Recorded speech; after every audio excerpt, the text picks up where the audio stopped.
अग्निर्ज्योतिरनीको अस्तु शन्नो मित्रावरुणावश्विनाशं शन्नः सुकृतां सुकृतानि सन्तु शन्न इशिरो अभिवातु वाताः शन्नो द्यावा पृथिवी पूर्वहूतौ शमन्तरिक्षं दृशयेनो अस्तु शन्नवोषधीर्वनिनो भवन्तु शन्नो रजसस्पतिरस्तु जिष्णुः शन्न इन्द्रो वसुभिर्देवो अस्तु शमादित्येभिर्वरुणः सुशंसाः शन्नो रुद्रो रुद्रेभिर्जलाशः शन्नस्त्वष्टाज्ञाभिरिह शृणोतु शन्नः सोमो भवतु ब्रह्म शन्नः शन्नो ग्रावाणः शमुसन्तु यज्ञाः शन्नः स्वरोणामितयो भवन्तु शन्नः प्रस्वाश्यं वस्तु वेदीः शन्नः सूर्य उरुचक्षा उदेतु शन्नश्चतस्रः प्रदिशो भवन्तु शन्नः पर्वता ध्रुवयो भवन्तु शन्नः सिन्धवः शमुसन्त्वापाः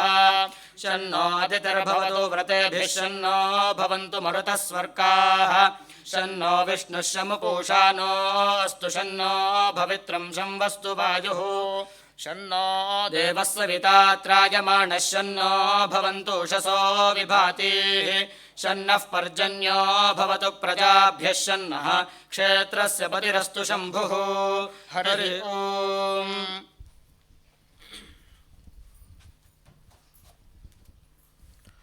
ವೇದಘೋಷವನ್ನು ನಡೆಸಿಕೊಟ್ಟ ಈರ್ವರು ವೇದ ವಿದ್ವಾಂಸರಿಗೆ ಧನ್ಯವಾದಗಳು. ಇಲ್ಲಿ ಕಳೆದ ವಿಜಯದಶಮಿಯ ದಿನದಂದು ಜಗದ್ಗುರು ಸನ್ನಿಧಾನಗಳವರ ಅಪ್ಪಣೆಯಂತೆ ಶ್ರೀ ಭಾರತೀ ತೀರ್ಥ ವೇದ ಪಾಠಶಾಲೆಯು ಪ್ರಾರಂಭಿಸಲ್ಪಟ್ಟಿದ್ದು, ಅದರ ಅಧ್ಯಕ್ಷರಾಗಿ ವೇದಬ್ರಹ್ಮಶ್ರೀ ಶ್ರೀ ಚಂದ್ರಕಾಂತ ಸೋಮಯಾಜಿ ಅವರನ್ನು ಗುರುಗಳವರು ನೇಮಕ ಮಾಡಿರುತ್ತಾರೆ. ಈ ಪಾಠಶಾಲೆಯಲ್ಲಿ ಅಧ್ಯಾಪಕರು ಆಗಿರುವ ಈರ್ವರು ವೇದ ವಿದ್ವಾಂಸರಿಗೆ ಧನ್ಯವಾದಗಳನ್ನು ತಿಳಿಸ್ತಾ ಇದ್ದೇವೆ. ಇನ್ನು ಇಂದಿನ ಕಾರ್ಯಕ್ರಮ, ಇಂದು ಅತ್ಯಂತ ಸುದಿನವಾಗಿದೆ. ಶ್ರೀ ಶ್ರೀ ಶಂಕರ ಭಾರತಿ ಸ್ವಾಮಿಗಳವರು ಇಲ್ಲಿಗೆ ಆಗಮಿಸಿರುವುದು ನಮ್ಮೆಲ್ಲರ ಭಾಗ್ಯವೇ ಸರಿ. ಅದಕ್ಕೆ ಇನ್ನೊಂದು ಮೆರುಗು ಇದೆ. ಏನು ಎಂದರೆ, ಇಂದು ಮೃಗಶಿರ ನಕ್ಷತ್ರವೂ ಸೇರಿದೆ. ಆ ಮೃಗಶಿರ ನಕ್ಷತ್ರಕ್ಕೂ ಈ ಒಂದು ಮಠಕ್ಕೂ ಏನು ವಿಶೇಷ ನಂಟು ಅಂದರೆ, ಜಗದ್ಗುರು ಶ್ರೀ ಭಾರತೀ ತೀರ್ಥ ಮಹಾಸ್ವಾಮಿಗಳವರ ಜನ್ಮ ನಕ್ಷತ್ರವಾದಂತಹ ಮೃಗಶಿರ ನಕ್ಷತ್ರದ ದಿನದಂದು ಈ ಪಾದುಕೆಗಳು, ಜಗದ್ಗುರುಗಳ ಪಾದುಕೆಗಳು ಸ್ಥಾಪನೆಯಾದಾಗಿನಿಂದಲೂ ಪ್ರತಿ ತಿಂಗಳು ಪಾದುಕಾ ಸನ್ನಿಧಿಯಲ್ಲಿ ಸುಮಾರು 2 ಗಂಟೆಗಳ ಕಾಲ ವೇದ ಪಾರಾಯಣವು ನಡೆಯುತ್ತೆ. ಇಂದು ಬೆಳಗ್ಗೆ ಈ ಮೃಗಶೀರ್ಷ ವೇದ ಪಾರಾಯಣವು ನಡೆದಿದೆ. ಇಂಥ ಸುದಿನದಂದೇ ಗುರುಗಳವರು ಇಲ್ಲಿ ಆಗಮಿಸಿ ಗುರುಪಾದುಕೆಗಳಿಗೆ ಪುಷ್ಪಾರ್ಚನೆಯನ್ನು ಸಲ್ಲಿಸಿದ್ದಾರೆ. ಇದನ್ನು ಕಣ್ಣು ತುಂಬಿಕೊಂಡಂತಹ ನಮ್ಮೆಲ್ಲರ ಭಾಗ್ಯವೇ ಸರಿ ಅಂತ ಹೇಳ್ತಾ, ಈ ಒಂದು ಮಠದಲ್ಲಿ ಸುಮಾರು 1.25 ವರ್ಷಗಳ ಹಿಂದೆ ಸನ್ನಿಧಾನಗಳವರ ಅಪ್ಪಣೆಯಂತೆ ಭಾರತ ವಿಭೂತಿ ಎಂಬ ನಾಮಧೇಯದಲ್ಲಿ SLN ಟ್ರಸ್ಟ್ನವರ ಒಂದು ಆಧ್ವರ್ಯದಲ್ಲಿ ಗುರುಗಳವರು ಅಪ್ಪಣೆ ಮಾಡಿದಂತೆ 50 ದಿನಗಳ ಉಪನ್ಯಾಸ ಮಾಲಿಕೆಯು ಏರ್ಪಟ್ಟಿತ್ತು. ಸುವರ್ಣ ಭಾರತೀಯ ಒಂದು ಅಂಗವಾಗಿ ಅದರ ಅಡಿಯಲ್ಲಿ 50 ದಿನಗಳ ಒಂದು ಉಪನ್ಯಾಸ ಮಾಲಿಕೆಯನ್ನು ನಡೆಸಿ ಅದನ್ನು ಗುರುಗಳ ಪಾದಗಳಿಗೆ ಸಮರ್ಪಿಸಬೇಕು ಅಂತ ಸಂಕಲ್ಪಿಸಿ SLN ಟ್ರಸ್ಟ್ನವರು ಪ್ರಾರ್ಥನೆ ಮಾಡಿದಾಗ ಗುರುಗಳವರು ಅದಕ್ಕೆ ಸಮ್ಮತಿಸಿ ಮಹಾಸನ್ನಿಧಾನಗಳವರ ಪಾದುಕೆಗಳನ್ನು ಅನುಗ್ರಹ ಮಾಡಿದರು. ಆ ಪಾದುಕಾ ಸನ್ನಿಧಿಯಲ್ಲಿ ಅನೇಕ ಕೈಂಕರ್ಯಗಳು ಪ್ರಾರಂಭಿಸಲ್ಪಟ್ಟು ಆ ಒಂದು 50 ದಿನಗಳ ಉಪನ್ಯಾಸ ಮಾಲಿಕೆಯು ಶ್ರಾವಣದಲ್ಲಿ ಸಂಪನ್ನಗೊಂಡು ನಂತರ ಸನ್ನಿಧಾನಗಳವರು ಇಲ್ಲಿಗೆ ಆಗಮಿಸಿದಾಗ ಇದನ್ನು ಮುಂದುವರಿಸಬೇಕು ಅಂತ ಅಪ್ಪಣೆ ಮಾಡಿದರು. ಅವರ ಅಪ್ಪಣೆಯಂತೆ ವಾರಕ್ಕೊಮ್ಮೆ, ಹೀಗೆ 15 ದಿವಸಕ್ಕೊಮ್ಮೆ ನಡೆಸ್ಕೊಳ್ತಾ ಮತ್ತೆ ಈ ಉಪನ್ಯಾಸವನ್ನು ಮುಂದುವರಿಸಲಾಯಿತು. ಈಗ 108 ಉಪನ್ಯಾಸಗಳು ನೆರವೇರಿರುವ ಶುಭ ಸಂದರ್ಭದಲ್ಲಿ ಶ್ರೀ ಶಂಕರ ಭಾರತಿ ಸ್ವಾಮಿಗಳವರು ಇಲ್ಲಿ ಆಗಮಿಸಿದ್ದಾರೆ. ಇದು ಮತ್ತಷ್ಟು ನಮಗೆ ವಿಶೇಷವೆನಿಸಿದೆ ಈ ಸಂದರ್ಭ ಅಂತ ಹೇಳ್ತಾ, ಇನ್ನು ಮೊನ್ನೆ ಅಷ್ಟೇ ಒಂದೆರಡು ಪ್ರಾಸ್ತಾವಿಕವಾಗಿ ಒಂದೆರಡು ವಿಚಾರ ಹೇಳೋದಿದೆ. ಮೊನ್ನೆ ಅಷ್ಟೇ ಅಯೋಧ್ಯೆಯ ಆ ರಾಮ ಮಂದಿರದ ಪ್ರತಿಷ್ಠೆ ನಡೆದು 2 ವರ್ಷಗಳು ನೆರವೇರಿದ್ದು ಎಲ್ಲರಿಗೂ ಗೊತ್ತೇ ಇದೆ. ಪುಷ್ಯ ಶುದ್ಧ ದ್ವಾದಶಿಯಂದು ಅದು ನೆರವೇರಿತ್ತು. ಸರಿಯಾಗಿ 2 ವರ್ಷಗಳ ಹಿಂದೆ. ಆ ಬಾಲರಾಮನ ವಿಗ್ರಹದ ಬಗ್ಗೆ ಎಲ್ರಿಗೂ ಗೊತ್ತಿದೆ. ಅದು ಎಲ್ಲಿ, ಆ ಶಿಲೆ ಎಲ್ಲಿ ದೊರಕ್ತು, ಅದು ಯಾರು ಅದನ್ನು ಕೆತ್ತಿದ್ರು ಅಂತ ಎಲ್ರಿಗೂ ಗೊತ್ತೇ ಇದೆ. ಅದು ನಮ್ಮ ಮೈಸೂರು ಜಿಲ್ಲೆಯ ಒಂದು ಪವಿತ್ರವಾದ ಒಂದು ಶಿಲೆಯಲ್ಲಿ ಅದು ಆ ರಾಮನ ವಿಗ್ರಹವು ಕೆತ್ತಲ್ಪಟ್ಟಿತು. ಆ ಮೂಲ ವಿಗ್ರಹ ಒಂದೇ ಅಷ್ಟೇ ಅಲ್ಲ, ಇನ್ನೂ ಒಂದು ವಿಶೇಷ ನಮ್ಮ ಮೈಸೂರು ಜಿಲ್ಲೆಗೆ ಇದೆ. ಅದು ಏನು ಎಂದರೆ, ಶ್ರೀ ಸ್ವಾಮಿಗಳವರು ಅಯೋಧ್ಯೆಯಲ್ಲಿ ವಾಸ್ತವ್ಯ ಮಾಡಿದ್ದಾಗ, ಅಲ್ಲಿಗೆ ಹೋಗಿದ್ದಾಗ ಅವರ ಆರಾಧ್ಯ ದೈವವಾದಂತಹ, ಮಠದ ಆರಾಧ್ಯ ದೈವವಾದಂತಹ ಚತುರ್ಭುಜ ಪಟ್ಟಾಭಿರಾಮನ ಮೂರ್ತಿಯನ್ನು ನೋಡಿ ಅಯೋಧ್ಯೆ ರಾಮ ಜನ್ಮಭೂಮಿ ದೇವಸ್ಥಾನದ ಟ್ರಸ್ಟಿಗಳು, ಪ್ರಮುಖರು ಇದೇ ರೀತಿಯಾದ ಒಂದು ಮೂರ್ತಿಯು ಇಲ್ಲಿದ್ದರೆ ಚೆನ್ನಾಗಿರುತ್ತೆ ಅಂತ ಹೇಳಿ ಗುರುಗಳಲ್ಲಿ ಪ್ರಾರ್ಥನೆ ಮಾಡಿದರು. ಅದಕ್ಕೆ ವ್ಯವಸ್ಥೆಯನ್ನು ಮಾಡಿಸಲಾಯಿತು. ಬೆಳ್ಳಿಯ ಮೂರ್ತಿಯನ್ನು ಗುರುಗಳವರು ವ್ಯವಸ್ಥೆ ಮಾಡಿಸಿದರು. ಈಗ ಆ ಚತುರ್ಭುಜ ಪಟ್ಟಾಭಿರಾಮನ ಏನು ಎಡತೊರೆ ಯೋಗಾನಂದೇಶ್ವರ ಸರಸ್ವತಿ ಮಠದ ಆರಾಧ್ಯ ದೈವವಾದಂತಹ ಆ ಚತುರ್ಭುಜ ಪಟ್ಟಾಭಿರಾಮನ ರೆಪ್ಲಿಕಾ ಅಂತ ಏನು ಹೇಳಬಹುದೋ, ಅದು ಈಗ ಅಲ್ಲಿ ಉತ್ಸವ ಮೂರ್ತಿಯಾಗಿ ಅಯೋಧ್ಯೆಯಲ್ಲಿ ರಾರಾಜಿಸ್ತಾ ಇದೆ. ಇದು ಶ್ರೀ ಶಂಕರ ಪರಂಪರೆಗೆ ಒಂದು ಕೀರ್ತಿ ಅಂತ ಹೇಳೋದಕ್ಕೆ ನನಗೆ ಯಾವ ಒಂದು ಮುಜುಗರವೂ ಇಲ್ಲ. ಇದು ಹೇಗೆ ಆ ಬಾಲರಾಮನ ಮೂರ್ತಿಯು ಮೈಸೂರು ಮೂಲದಿಂದಲೇ ಹೋಯಿತೋ, ಚತುರ್ಭುಜ ಪಟ್ಟಾಭಿರಾಮನ ಆ ಉತ್ಸವ ಮೂರ್ತಿಯಾದಂತಹ ಚತುರ್ಭುಜ ಪಟ್ಟಾಭಿರಾಮನ ಮೂರ್ತಿಯೂ ಸಹ ಮೈಸೂರು ಜಿಲ್ಲೆಯ ಎಡತೊರೆ ಯೋಗಾನಂದೇಶ್ವರ ಸರಸ್ವತಿ ಮಠದ ಒಂದು ಮೂಲದಿಂದಲೇ ಇಲ್ಲಿಂದನೇ ಅಲ್ಲಿಗೆ ಹೋಗುವಂತಾಯಿತು ಆಗಿದ್ದು ಕನ್ನಡಿಗರ ಭಾಗ್ಯವಾಗಿದೆ ಇದು ಅಂತ ಹೇಳ್ತೀನಿ. ಹೀಗೆ ಸ್ವಾಮಿಗಳವರ ಅವರು ನಡೆಸಿದಂತಹ ಅನೇಕ ಕಾರ್ಯಗಳಲ್ಲಿ ಇದು ಒಂದು ಅವರ ಒಂದು ಕೀರ್ತಿಗೆ ಇದು ಸೇರುವಂಥದ್ದೇ ಆಗಿದೆ. ಅವರ ಬಗ್ಗೆ ಅವರನ್ನು ಹೊಗಳುವಂಥ ಯೋಗ್ಯತೆಯೂ ನಮಗೆ ಯಾರಿಗೂ ಇಲ್ಲ. ಅವರು ಮಾಡುತ್ತಿರುವಂತಹ ಶಂಕರರ ಒಂದು ಸೇವೆ, ಅವಿರತವಾಗಿ ಶಾಂಕರ ತತ್ವವನ್ನು ಪ್ರಚಾರ ಮಾಡುತ್ತಿರುವಂಥದ್ದು, ನಾನು ಚಿಕ್ಕವನಿದ್ದಾಗಿಂದಲೂ ಇದನ್ನು ನೋಡ್ತಾನೆ ನಾವೆಲ್ಲ ಬೆಳೆದಂಥವರು. ಅನೇಕರು ಇಲ್ಲಿರೋರೆಲ್ಲರೂ 20 ವರ್ಷಗಳಿಗೂ ಅಧಿಕವಾಗಿ ನಾವೆಲ್ಲರೂ ವೇದಾಂತ ಭಾರತೀಯ ಒಂದು ಕಾರ್ಯ ಚಟುವಟಿಕೆಗಳಲ್ಲಿ ನಮ್ಮೆಲ್ಲರನ್ನು ಅವರು ಆ ಒಂದು ವೇದಾಂತ ಭಾರತೀಯ ಒಂದು ಕಾರ್ಯಕ್ಕಾಗಿ ಎಲ್ಲರನ್ನೂ ಸೇರಿಸಿ ಒಗ್ಗೂಡಿಸಿದ್ದಾರೆ ಸ್ವಾಮಿಗಳವರು. ಇಂತಹ ಒಂದು ವಿಶೇಷ ಸಂದರ್ಭವು ಮತ್ತೆ ಬರ್ತಾ ಇದೆ. ಮುಂದಿನ 31ನೇ ತಾರೀಕು, 29, 30, 31 3 ದಿನಗಳ ಕಾರ್ಯಕ್ರಮ ಇದೆ ಅಂತ ಹೇಳಿದರು. 31ನೇ ತಾರೀಕು ವಿಶೇಷವಾಗಿ ಅದರ ಮಹಾ ಸಮರ್ಪಣೆಯೂ ಇದೆ. ವಿವೇಕ ದೀಪ್ತಿ ಅಂತ ಆ ಕಾರ್ಯಕ್ರಮದ ಶೀರ್ಷಿಕೆಯೂ ಆಗಿದೆ. ದಕ್ಷಿಣಾಮೂರ್ತಿ ಸ್ತೋತ್ರದ ಒಂದು ವಿಚಾರವನ್ನು ತೆಗೆದುಕೊಂಡು ಆ ಒಂದು ಸ್ತೋತ್ರದ ಮಹಿಮೆಯನ್ನು, ಮಹತ್ವವನ್ನು ಸಾರುವಂತಹ ಈ ಒಂದು ಅಮೋಘವಾದ ಕಾರ್ಯಕ್ರಮವನ್ನು ಉಭಯ ಜಗದ್ಗುರು ಮಹಾಸ್ವಾಮಿಗಳವರ ಕೃಪಾಶೀರ್ವಾದಗಳೊಂದಿಗೆ ಶ್ರೀ ಶಂಕರ ಭಾರತಿ ಸ್ವಾಮಿಗಳವರು ನಡೆಸ್ತಾ ಇದ್ದಾರೆ. ಅದರ ಒಂದು ಪೂರ್ವಭಾವಿಯಾಗಿ ನಮ್ಮೆಲ್ಲರಿಗೂ ಮಾರ್ಗದರ್ಶನ ಮತ್ತು ಆಶೀರ್ವಾದವನ್ನು ಮಾಡಲಿಕ್ಕಾಗಿ ಗುರುಗಳು ಇಲ್ಲಿವರೆಗೂ ಶ್ರಮವನ್ನು ತೆಗೆದುಕೊಂಡು ಬಂದಿದ್ದಾರೆ. ಅವರಿಗೆ ಮೊದಲಿಗೆ ನಾವೆಲ್ಲರೂ ಸೇರಿ ಒಂದು ಸಾಷ್ಟಾಂಗ ನಮಸ್ಕಾರವನ್ನು ಸಲ್ಲಿಸುತ್ತಾ ಈ ಒಂದು ಸಭೆಗೆ ಸ್ವಾಗತವನ್ನು ಮಾಡೋಣ. SLN ಟ್ರಸ್ಟ್ನವರಿಂದ ಫಲ ಸಮರ್ಪಣೆ ಶ್ರೀ ಸ್ವಾಮಿಗಳವರಿಗೆ ನೆರವೇರುತ್ತೆ.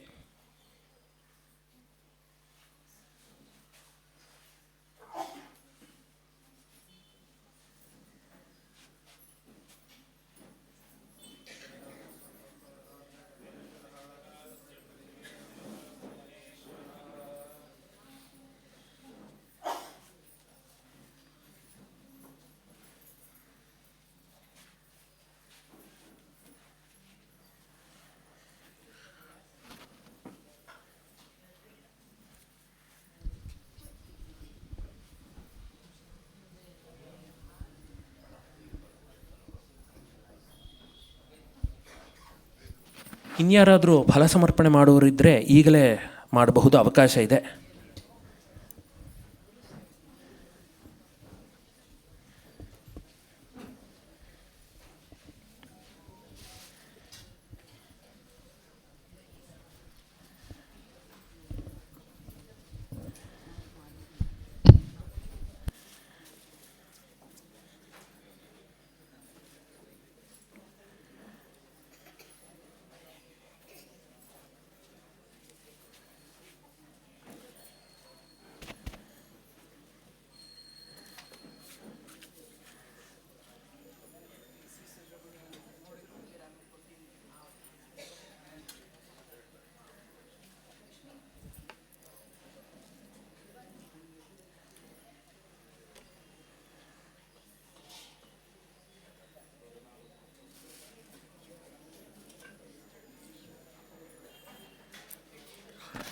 ಫಲ ಸಮರ್ಪಣೆ ಮಾಡೋರಷ್ಟೇ ಮುಂದೆ ಬಂದರೆ ಒಳ್ಳೆಯದು.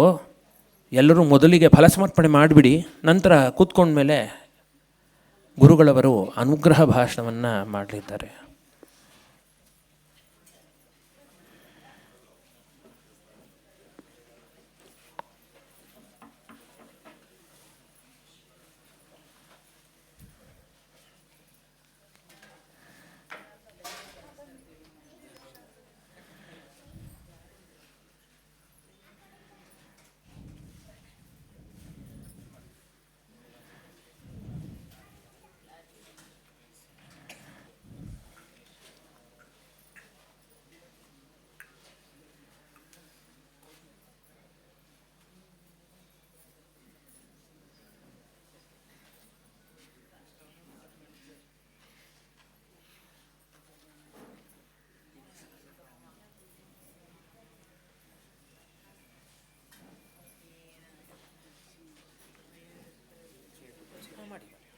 ಹಣ್ಣಿನ ತಟ್ಟೆನಲ್ಲಿ ಆ ಕಡೆ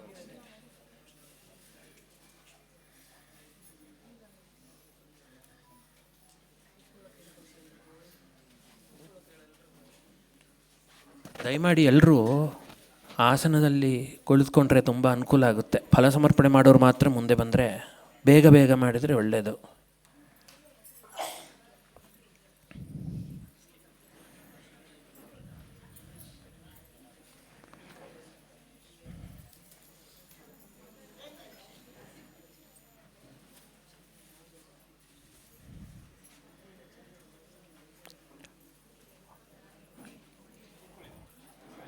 ಎಲ್ಲರಿಗೂ ತಿಳಿದಿದೆ, ಶ್ರೀ ಸ್ವಾಮಿಗಳವರ ಒಂದು ಮಾರ್ಗದರ್ಶನದಲ್ಲಿ ಹೇಗೆ ಅನೇಕ ಕಾರ್ಯಕ್ರಮಗಳು ವೇದಾಂತ ಭಾರತಿಯಿಂದ ನಡೆದಿದೆ ಅನ್ನೋದು.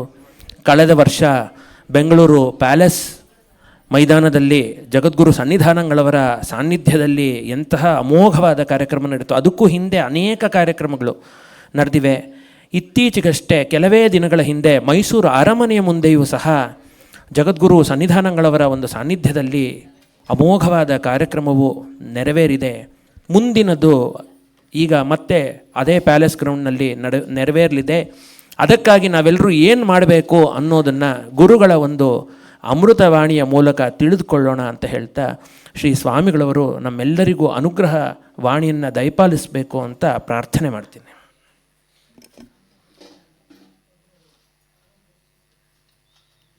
ನಿಜೇ ಮಾನಸೇ ಮಂದಿರೇ ಸನ್ನಿಧೇಹಿ ಪ್ರಸೀದ ಪ್ರಸೀದ ಪ್ರಭೋ ರಾಮಚಂದ್ರ ಸಸೌಮಿತ್ರಿಣಾ ಕೇಕಯೀ ನಂದನೇನ ಸ್ವಶಕ್ತ್ಯಾನುಭಕ್ತ್ಯಾ ಚ ಸಂಸೇವ್ಯಮಾನ ಭವ ಏವ ಭವಾನಿತಿ ಮೇ ನಿತರಾಂ ಸಮಜಾಯತ ಚೇತಸಿ ಕೌತುಕಿತಾ ಮಮ ವಾರಯ ಮೋಹ ಮಹಾಜಲಧಿಂ ಭವ ಶಂಕರ ದೇಶಿಕ ಮೇ ಶರಣಂ. ಶಾಂಕರ ಜ್ಯೋತಿ ಪ್ರಕಾಶ ಅನ್ನೋ ಒಂದು ಶೀರ್ಷಿಕೆಯಲ್ಲಿ ಶ್ರೀ ಶಂಕರ ಭಗವತ್ಪಾದರಿಗೆ ಸಂಬಂಧಪಟ್ಟಂತಹ ಯಾವುದೇ ವಿಧವಾದಂಥ ದಾಖಲೆಗಳು,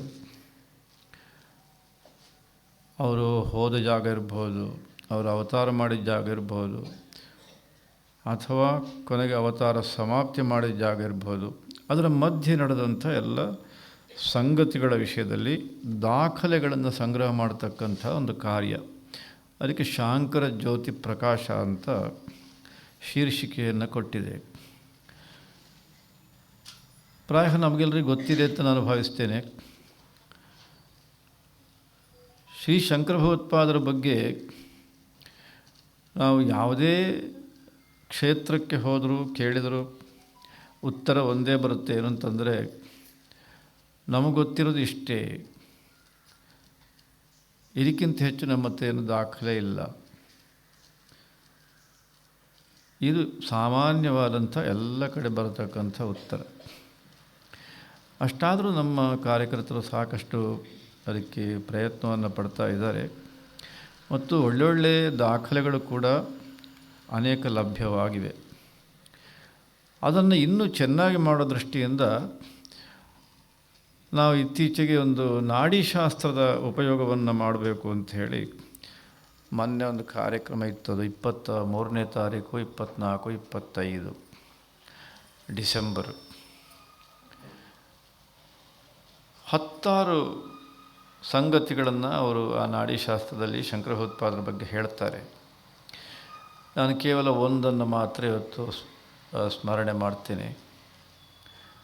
ಶಂಕರ ಭಗವತ್ಪಾದರು ತಮ್ಮ ಯಾತ್ರೆಯನ್ನು ಮಾಡ್ತಾ ಮಾಡ್ತಾ ತಿರುಚೆಂದೂರಿಗೆ ಬಂದರು. ಅನೇಕರು ನಾವು ಕೇಳಿರ್ಬೋದು. ಆ ಊರಿನ ಹೆಸರು ಅಕಸ್ಮಾತ್ ಕೇಳದೇ ಇದ್ದರೂ ಕೂಡ ಸುಬ್ರಹ್ಮಣ್ಯ ಭುಜಂಗ ಪ್ರಯಾತ ಅಂತೂ ಅದು ಲೋಕ ಪ್ರಸಿದ್ಧವಾಗಿದೆ. ನಾವು ಕೂಡ ದೊಡ್ಡ ಪ್ರಮಾಣದಲ್ಲಿ ಅದನ್ನು ಅಭ್ಯಾಸ ಮಾಡಿದ್ದೇವೆ. ಆ ಸುಬ್ರಹ್ಮಣ್ಯ ಭುಜಂಗ ಪ್ರಯಾತ ಸ್ತೋತ್ರ ಇದನ್ನು ರಚನೆ ಮಾಡಿದ್ದು ಭಗವತ್ಪಾದರು ಈ ಊರಲ್ಲಿ, ತಿರುಚೆಂದೂರಲ್ಲಿ. ಆ ಸ್ತೋತ್ರದಲ್ಲಿಯೂ ಬರುತ್ತೆ ಅಲ್ಲಿಯ ಆ ಪರಿಸರ, ದೇವಾಲಯದ ಪರಿಸರ ಹೇಗಿದೆ, ಪಕ್ಕದಲ್ಲೇ ಸಮುದ್ರ, ಆ ಸಮುದ್ರದ ತೆರೆ, ಅದರ ಪಕ್ಕದಲ್ಲಿ ಒಂದು ಪರ್ವತ, ಇದನ್ನೆಲ್ಲ ಅವರೇ ಭಗವತ್ಪಾದರು ಹೇಳಿದ್ದಾರೆ. ಅಲ್ಲಿ ನಡೆದಂಥ ಅನೇಕ ಘಟನೆಗಳ ಪೈಕಿ ಒಂದು ಘಟನೆ ಹೀಗಿದೆ. ಶಂಕರ ಭಗವತ್ಪಾದರು ಆ ಕ್ಷೇತ್ರಕ್ಕೆ ಬರುವ ಸಮಯಕ್ಕೆ ಮಳೆ ಇಲ್ಲದೆ ಬಹಳ ತೊಂದರೆಗೊಳಗಾಗಿದ್ದಾರೆ ಜನ.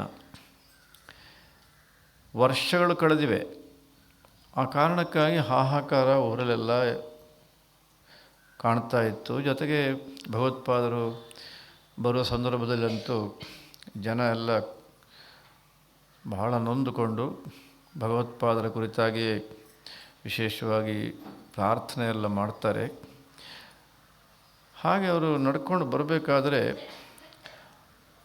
ಮಳೆ ಬೇರೆ ಇಲ್ಲ, ಅಲ್ಲ ಅಂದರೂ ಕೂಡ ನಮಗೆಲ್ಲ ಗೊತ್ತಿರುವಂತೆ ಅಲ್ಲೆಲ್ಲ ಉಷ್ಣ ಹೆಚ್ಚು. ಅಂಥಾದರೆ ಸಮುದ್ರ ತೀರ, ಮರಳು, ಅದರಲ್ಲಿ ಭಗವತ್ಪಾದರು ಕಾಲ್ನಡಿಗೆಯಲ್ಲಿ ನಡ್ಕೊಂಡು ಬರ್ತಾರೆ. ಆಗ ಜನ ಬಹಳ ಮನಸ್ಸಿಗೆ ನೋವಾಯಿತು. ಸ್ವಾಮಿಗಳು ನಡ್ಕೊಂಡು ಬರ್ತಾ ಇದ್ದಾರೆ ಬರಿಗಾಲಲ್ಲಿ ಅಂತ ಹೇಳಿ ಅವರಿಗೆ ತೊಂದರೆ ಆಗಬಾರ್ದು ಅಂತ ಅಲ್ಲೆಲ್ಲ ತಾಳೆ ಮರಗಳು ಜಾಸ್ತಿ ಸಮುದ್ರ ತೀರದಲ್ಲಿ. ಅದರ ಗರಿಗಳನ್ನು ಭಗವತ್ಪಾದರ ಕಾಲ ಕೆಳಗಡೆ ಹಾಕಿದ್ರಂತೆ. ನಡ್ಕೊಂಡು ಬನ್ನಿ, ಇದರ ಮೇಲೆ ನಡ್ಕೊಂಡು ಬನ್ನಿ, ತೊಂದರೆ ಆಗುತ್ತೆ ನಿಮಗೆ ಅಂತ.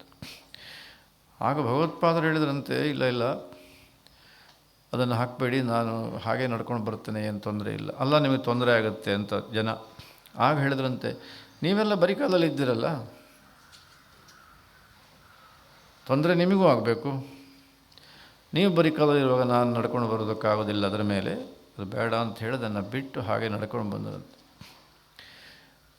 ಜನ ಮತ್ತೆ ಮತ್ತೆ ಪ್ರಾರ್ಥನೆ ಮಾಡಿದ್ದಾರೆ ಭಗವತ್ಪಾದರಿಗೆ.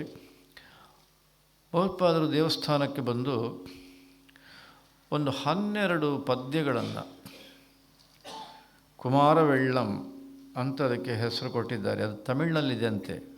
ಇಲ್ಲಿ ಅನೇಕರಿಗೆ ಭಗವತ್ಪಾದರು ತಮಿಳಿನಲ್ಲಿ ಪದ್ಯಗಳನ್ನು ಬರೆದಿದ್ದಾರೆ ಅಂತ ಕೇಳಿದರೆ ಆಶ್ಚರ್ಯ ಆಗಿಬಿಡ್ಬೋದು. ಆದರೆ ಭಗವತ್ಪಾದರು ಆ ಪದ್ಯಗಳಿಂದ ಸುಬ್ರಹ್ಮಣ್ಯನನ್ನು ಪ್ರಾರ್ಥನೆ ಮಾಡಿದರು. ಹೇಗೆ ಪ್ರಾರ್ಥನೆ ಮಾಡಿದರು ಅಂತ ನಾಡಿಶಾಸ್ತ್ರ ಹೇಳುತ್ತೆ. ಕಣ್ಣೀರು ಹಾಕಿಬಿಟ್ರಂತೆ ಭಗವತ್ಪಾದರು. ಕಣ್ಣೀರು ಹಾಕ್ತಾ, ಇಲ್ಲ ಜನಗಳಿಗಿಂತ ಕಷ್ಟ ಆಗಿದೆ, ಮಳೆ ಕೊಡು ಅಂತ. ಮಳೆ ಬರುವ ತನಕವೂ ಕೂಡ ಅಲ್ಲಿಂದ ಕದಲ್ಲೇ ಇಲ್ಲಂತೆ ಭಗವತ್ಪಾದರು. ಆಗ ಸುಬ್ರಹ್ಮಣ್ಯನ ಕೃಪೆ ಆಯಿತು, ಧಾರಾಕಾರವಾಗಿ ಮಳೆ ಬಂತು. ಮತ್ತು ಆ 12 ಪದ್ಯಗಳೇನಿವೆ ತಮಿಳು ಪದ್ಯಗಳು, ಅದನ್ನು ಇವತ್ತು ಕೂಡ ಮಳೆ ಬರೋದಕ್ಕೆ ಹೇಳಿದರೆ ಮಳೆ ಬರುತ್ತಂತೆ. ಇದು ಭಗವತ್ಪಾದರ ಅವತಾರ ಸಂದರ್ಭದಲ್ಲಿ ಲೋಕಕ್ಕೆ ಮಾಡಿದ ಉಪಕಾರಗಳ ಪೈಕಿ ಒಂದೇ ಒಂದು ಘಟನೆ ನಾನು ಉಲ್ಲೇಖ ಮಾಡಿದ್ದು. ಅದೇ ಭಗವತ್ಪಾದರು ನಮಗೆಲ್ಲರಿಗೂ ಕಣ್ಣೀರು ಬರಲಿ ಅಂತ ಪ್ರಾರ್ಥನೆ ಮಾಡ್ತಾರೆ. ಈಗಷ್ಟೇ ನೀವು ಹೇಳಿದ್ರಲ್ಲ ಕಲ್ಯಾಣ ವೃಷ್ಟಿಸ್ತವ, ಅದರಲ್ಲಿ ಪ್ರಾರ್ಥನೆ ಏನು ಮಾಡ್ತಾರೆ? ತ್ವದ್ವಂದನೇಶು ಸಲಿಲ ಸ್ಥಗಿತೇ ಚ ನೇತ್ರೇ ಅಂದರು. ಅಮ್ಮ, ನಿನ್ನ ಚರಣಾರವಿಂದಕ್ಕೆ ನಾವು ನಮಸ್ಕಾರ ಮಾಡುವಾಗ ನಮ್ಮ ಕಣ್ಣೆಲ್ಲ ಕಣ್ಣೀರಿಂದ ತುಂಬಿ ಏನು ತೋಚದಂಥ ಪರಿಸ್ಥಿತಿ ಬರಲಿ ಅಂತ. ಭಗವತ್ಪಾದರು ಸ್ವತಃ ಕಣ್ಣೀರು ಹಾಕಿದರು ಜನಗಳಿಗೋಸ್ಕರ. ಆಮೇಲೆ ಜನಗಳಿಗೆ ಕಣ್ಣೀರು ಬರಲಿ ಅಂತ ಪ್ರಾರ್ಥನೆ ಮಾಡಿ ಅಂತ ಹೇಳಿದರು. ಆದರೆ ವ್ಯತ್ಯಾಸ ಏನು ಅಂತಂದರೆ, ನಮಗೆಲ್ಲ ಕಣ್ಣೀರು ಬರಲಿ ಅಂತ ಹೇಳಿದ್ದು ಅದು ಕಷ್ಟದ ಕಾರಣಕ್ಕಾಗಿ ಬರುವ ಕಣ್ಣೀರಲ್ಲ, ದುಃಖದ ಕಾರಣಕ್ಕಾಗಿ ಬರುವ ಕಣ್ಣೀರಲ್ಲ, ಅದರ ಬದಲಿಗೆ ಆನಂದದ ಬಾಷ್ಪ. ಅದು ಬರಲಿ ಅಂತ ಜಗನ್ಮಾತೆಯನ್ನು ಪ್ರಾರ್ಥನೆ ಮಾಡುವಂತೆ ನಮಗೆ ಹೇಳಿದೆ. ಶ್ರೀ ಶಂಕರ ಭಗವತ್ಪಾದರ ಒಂದು ಲೋಕ ಕಾರುಣ್ಯ ಅದು ಎಂಥದ್ದು. ಅದಕ್ಕಾಗಿ ಶಬ್ದಗಳು ಬೇರೆ ಇಲ್ಲದೆ ಬಹುಶಃ ಅವರನ್ನು ಸ್ತೋತ್ರ ಮಾಡುವಾಗ ಆಲಯಂ ಕರುಣಾಲಯಂ ಅಂತ ಅಷ್ಟಕ್ಕೆ ನಿಲ್ಲಿಸಿಬಿಟ್ರು. ಇನ್ನು ಅದಕ್ಕಿಂತ ಬೇರೆ ದೊಡ್ಡ ಶಬ್ದ ಹೇಳೋದಕ್ಕೆ ಸಾಧ್ಯ ಇಲ್ಲ ಅಂತ ತೀರ್ಮಾನ ಮಾಡಿಬಿಟ್ರೆ ಏನು. ಅಂಥ ಕರುಣಾಳುಗಳು ಶ್ರೀ ಶಂಕರ ಭಗವತ್ಪಾದರು. ಅವರು ರಚನೆ ಮಾಡಿದಂಥ ಸ್ತೋತ್ರಗಳ ಪೈಕಿ ದಕ್ಷಿಣಾಮೂರ್ತಿ ಅಷ್ಟಕ ಈಗ ನಾವು ವಿಶೇಷವಾಗಿ ಅಭಿಯಾನದಲ್ಲಿ ಅಭ್ಯಾಸ ಮಾಡ್ತಾ ಇದ್ದೇವೆ ಮತ್ತು ಸಮಸ್ತ ಆಸ್ತಿಕರಿಗೂ ಕೂಡ ಅದನ್ನು ಅಭ್ಯಾಸ ಮಾಡಿಸುವಂಥ ಒಂದು ಪ್ರಯತ್ನವನ್ನು ಕೂಡ ಮಾಡ್ತಾ ಇದ್ದೇವೆ. ಉದ್ದೇಶ ಏನು? ಭಗವತ್ಪಾದರು ಈ ಸ್ತೋತ್ರವನ್ನು ಕೊಟ್ಟಿರ್ತಕ್ಕಂಥದ್ದು ಇದು ಕಣ್ಣೀರು, ಕಷ್ಟದಿಂದ ಬರತಕ್ಕಂಥ ಕಣ್ಣೀರು ಹೋಗಿ ಆನಂದದಲ್ಲಿ ನೆಲೆ ನಿಲ್ಲಬೇಕು ಅನ್ನೋದೇ ಉದ್ದೇಶ. ಅದಕ್ಕಾಗಿ ಭಗವತ್ಪಾದರು ಇದಕ್ಕೆ ಏನು ಉಪಾಯ ಉಪನಿಷತ್ತುಗಳಲ್ಲಿ ಹೇಳಿದ್ದಾರೋ ಆ ಎಲ್ಲ ಉಪಾಯಗಳನ್ನು ಸಂಗ್ರಹವಾಗಿ ಅಲ್ಲಿ ಹೇಳಿದಂಥ ಉದಾಹರಣೆಗಳು ಕೆಲವು, ಇನ್ನು ಕೆಲವು ಲೋಕದಲ್ಲಿ ಪ್ರಸಿದ್ಧವಾದ ನಮ್ಮೆಲ್ಲರಿಗೂ ಅರ್ಥವಾಗುವಂಥ ಉದಾಹರಣೆಗಳನ್ನು ಜೋಡಿಸಿ ಕೇವಲ 9 ಶ್ಲೋಕಗಳಲ್ಲಿ ನಮಗೆ ಈ ದಕ್ಷಿಣಾಮೂರ್ತಿ ಅಷ್ಟಕವನ್ನು ಅನುಗ್ರಹಿಸಿ ವಿಶೇಷವಾಗಿ ನಾವೆಲ್ಲರೂ ಕೂಡ ನಮ್ಮ ಜೀವನವನ್ನು ಸಾರ್ಥಕಪಡಿಸಿಕೊಳ್ಳುವಂತೆ ಮಾಡಿದರು. ನಾವು ಭಗವತ್ಪಾದರ ಅನೇಕ ಸ್ತೋತ್ರಗಳನ್ನು ಈಗ ಅಭ್ಯಾಸ ಮಾಡಿದ್ದೇವೆ ಮತ್ತು ಪಾರಾಯಣವನ್ನು ಮಾಡ್ತಾ ಇದ್ದೇವೆ. ಆದರೆ ಆ ಸ್ತೋತ್ರಗಳಿಗೂ ನಮ್ಮ ದಕ್ಷಿಣಾಮೂರ್ತಿ ಅಷ್ಟಕ ಈಗ ನಾವು ಮಾಡ್ತಾ ಇರತಕ್ಕಂಥ ಈ ಸ್ತೋತ್ರಕ್ಕೂ ಹಿಮಾಲಯ ಮತ್ತು ನಮ್ಮ ಊರಿನ ಬೆಟ್ಟದಷ್ಟು ಅಂತರ. ಅದು ಶ್ರೇಷ್ಠವಾದ ಸ್ತೋತ್ರ, ಅದರಲ್ಲಿ ಯಾವುದೇ ಸಂದೇಹ ಇಲ್ಲ. ಆದರೆ ಆ ಸ್ತೋತ್ರಕ್ಕೂ ಈ ದಕ್ಷಿಣಾಮೂರ್ತಿ ಅಷ್ಟಕಕ್ಕೂ ಇಷ್ಟು ದೊಡ್ಡ ಅಂತರವಿದೆ. ಹಾಗೇನಾದರೂ ಇನ್ನೊಂದು ಸ್ತೋತ್ರವನ್ನು ಉಲ್ಲೇಖ ಮಾಡೋದಾದರೆ ಅದು ಹರಿಮೀಡೆ ಸ್ತೋತ್ರ. ಹರಿಮೀಡೆ ಸ್ತೋತ್ರವು ಕೂಡ ದಕ್ಷಿಣಾಮೂರ್ತಿ ಅಷ್ಟಕದಂತೆ, ಆದರೆ ಅದರಲ್ಲಿ ಸ್ತೋತ್ರಗಳ ಸಂಖ್ಯೆ ಹೆಚ್ಚಿದೆ. ಅದನ್ನು ನಾವು ಅಭ್ಯಾಸ ಮಾಡಿದ್ದೇವೆ ಅಭಿಯಾನದ ಮೂಲಕ. ತಂ ಸಂಸಾರ ಧ್ವಾಂತ ವಿನಾಶಂ ಹರಿಮೀಡೆ ಅಂದರು ಭಗವತ್ಪಾದರದಲ್ಲಿ.